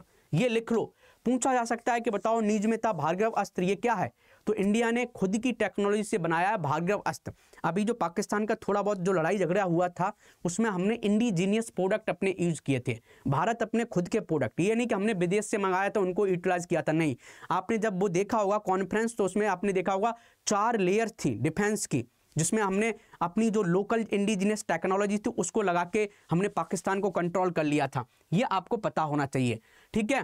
तो उड़ीसा के गोपालपुर में सीवर्ड फायरिंग रेंज में इसको टेस्ट किया गया है। तो भार्गव अस्त्र बहुत अच्छा निकला है, समझ गया। भार्गव अस्त्र की हम बात करें 20 मीटर के घातक दायरे में 2.5 किलोमीटर तक के कई ड्रोन को नष्ट करने में सक्षम है। उन्नत पहचान है, आप देखो कमांड नियंत्रण संचार कंप्यूटर और खुफिया के साथ ये काम कर सकता है, ये भी आपको पता होना चाहिए। 5000 मीटर की जो ऊंचाई वाले क्षेत्रों में भी ये काम कर सकता है, तो एक तरीके से ऊंचाई वाले क्षेत्रों में भी काम कर सकता है। तो ये है भार्गव अस्त्र। और कई डायरेक्शन में, मान लो एक ड्रोन ये आ रहा है तो इस डायरेक्शन में इसको गिरा सकता है, एक ड्रोन इधर आ रहा है इसको गिरा देगा, एक ड्रोन ये आ रहा है इसको गिरा देगा। हर डायरेक्शन में 360 डिग्री में ये ड्रोन को गिरा सकता है, कहीं से भी ड्रोन आएगा गिरा देगा। तो ये भी बहुत अच्छी टेक्नोलॉजी है। एक तरीके से इंडिया क्या कर रहा है, अपनी डिफेंस कैपेबिलिटी को बढ़ा रहा है, इतना आपको पता होना चाहिए। आप देखोगे कि भैया तिसराप चू कंजर्वेशन रिजर्व बनाया गया है। तो भैया तिसराप चू कंजर्वेशन रिजर्व कहां पर बनाया गया, ये प्रीलिम्स में पूछा जा सकता है। तो स्पीति घाटी में बनाया गया है, जो भारत का सबसे बड़ा संरक्षण रिजर्व है। अब स्पीति घाटी कहां पर है, हिमाचल प्रदेश में। तो ये प्रीलिम्स में क्वेश्चन पूछा जा सकता है कि भैया कि ये बताओ तिसराप चूज कंजर्वेशन रिजर्व कहां पर है, तो हिमाचल प्रदेश में है, लिख लो। तो हिमाचल प्रदेश ने हाल ही में तिसराप चू संरक्षण रिजर्व को अधिसूचित किया है, जिसे भारत का सबसे बड़ा संरक्षण क्षेत्र नामित किया गया है। 1585 वर्ग किलोमीटर में फैला है और एक तरीके से ये जो स्नो लियोपार्ड है उसको ये कंजर्व करेगा, उनको एक तरीके से जगह देगा, कई तरीके की जो बायोडाइवर्सिटी है उसको कंजर्व करने में हेल्प करेगा। ये सब चीज़ें आपको पता होना चाहिए। ऐसे ही आप देखोगे Neeraj Chopra became lieutenant colonel, तो इनको लेफ्टिनेंट कर्नल की उपाधि दे दी गई है नीरज चोपड़ा को। तो ये पूछा जा सकता है कि बताओ भाई किसको लेफ्टिनेंट कर्नल की उपाधि दी गई है, किस स्पोर्टमैन को दी गई है। तो भाई साहब ये दिया गया नीरज चोपड़ा को, फिर इनको सैलरी मिलेगी, मस्त रहेंगे। ठीक है, ये भी आपको पता होना चाहिए। अब आपसे पूछते हैं कि भैया उरुग्वे के जो फॉर्मल लीडर हैं उनकी डेथ हो गई है, तो ये पूछा जा सकता है उरुग्वे के पूर्व राष्ट्रपति जोस पेपे, तो ये पूछा जा सकता है कि बताओ जोस पेपे की अभी डेथ हुई थी, न्यूज में थे, बताओ ये किस देश के राष्ट्रपति थे, पूर्व राष्ट्रपति, तो उरुग्वे के थे, इतना लिख लो। और ये पहले विद्रोही थे और फिर राजनेता बने थे और इन्होंने बहुत सा काम किया था उरुग्वे में, तो ये भी आपको पता होना चाहिए, इसलिए प्रीलिम्स में क्वेश्चन पूछने के बहुत चांसेज हैं। इस तरीके से हमने 7 दिन का करंट अफेयर आपको पढ़ा दिया है। आप चाहते हो हमसे कनेक्ट होना तो ये हमारे ऑफिशियल अकाउंट हैं स्टडी IQ के। जैसे आप UPPCS की तैयारी कर रहे हैं तो UPPCS स्टडी IQ आप ज्वाइन कर सकते हैं। हमारा जो ऑफिशियल अकाउंट है जो स्टडी IQ के मैनेजमेंट चलाता है, आप इसको ज्वाइन कर सकते हैं। हमारे पर्सनल आप अकाउंट ज्वाइन करना चाहते हैं, हमारे पर्सनल जिसको मैं खुद यूज करता हूं, तो आप हमारे टेलीग्राम को भी ज्वाइन कर सकते हैं। योगेंद्रा सर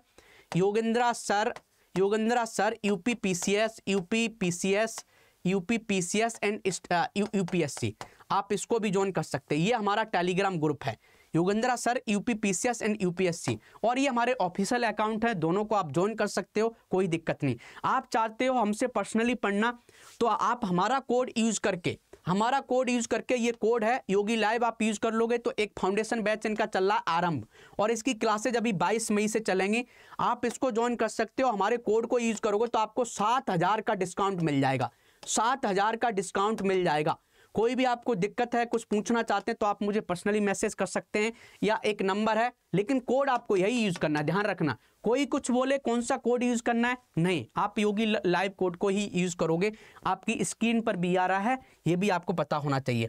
ठीक है, तो चलिए अच्छे से पढ़ते रहिए, और जैसा हम बोलते हैं कि आपकी जिंदगी का सत्य भाई साहब मृत्यु, तो ज्यादा टेंशन नहीं लेना है, सबको मनना है, चाहे PM बन जाओ चाहे DM बन जाओ, और आपके सिलेक्शन का सत्य है भाई साहब किताबें और पढ़ाई। और तो भ्रम है, तो जब भी भ्रम होता है आप किताबें उठा लिया करो। ऑल द बेस्ट, जय हिंद, जय भारत।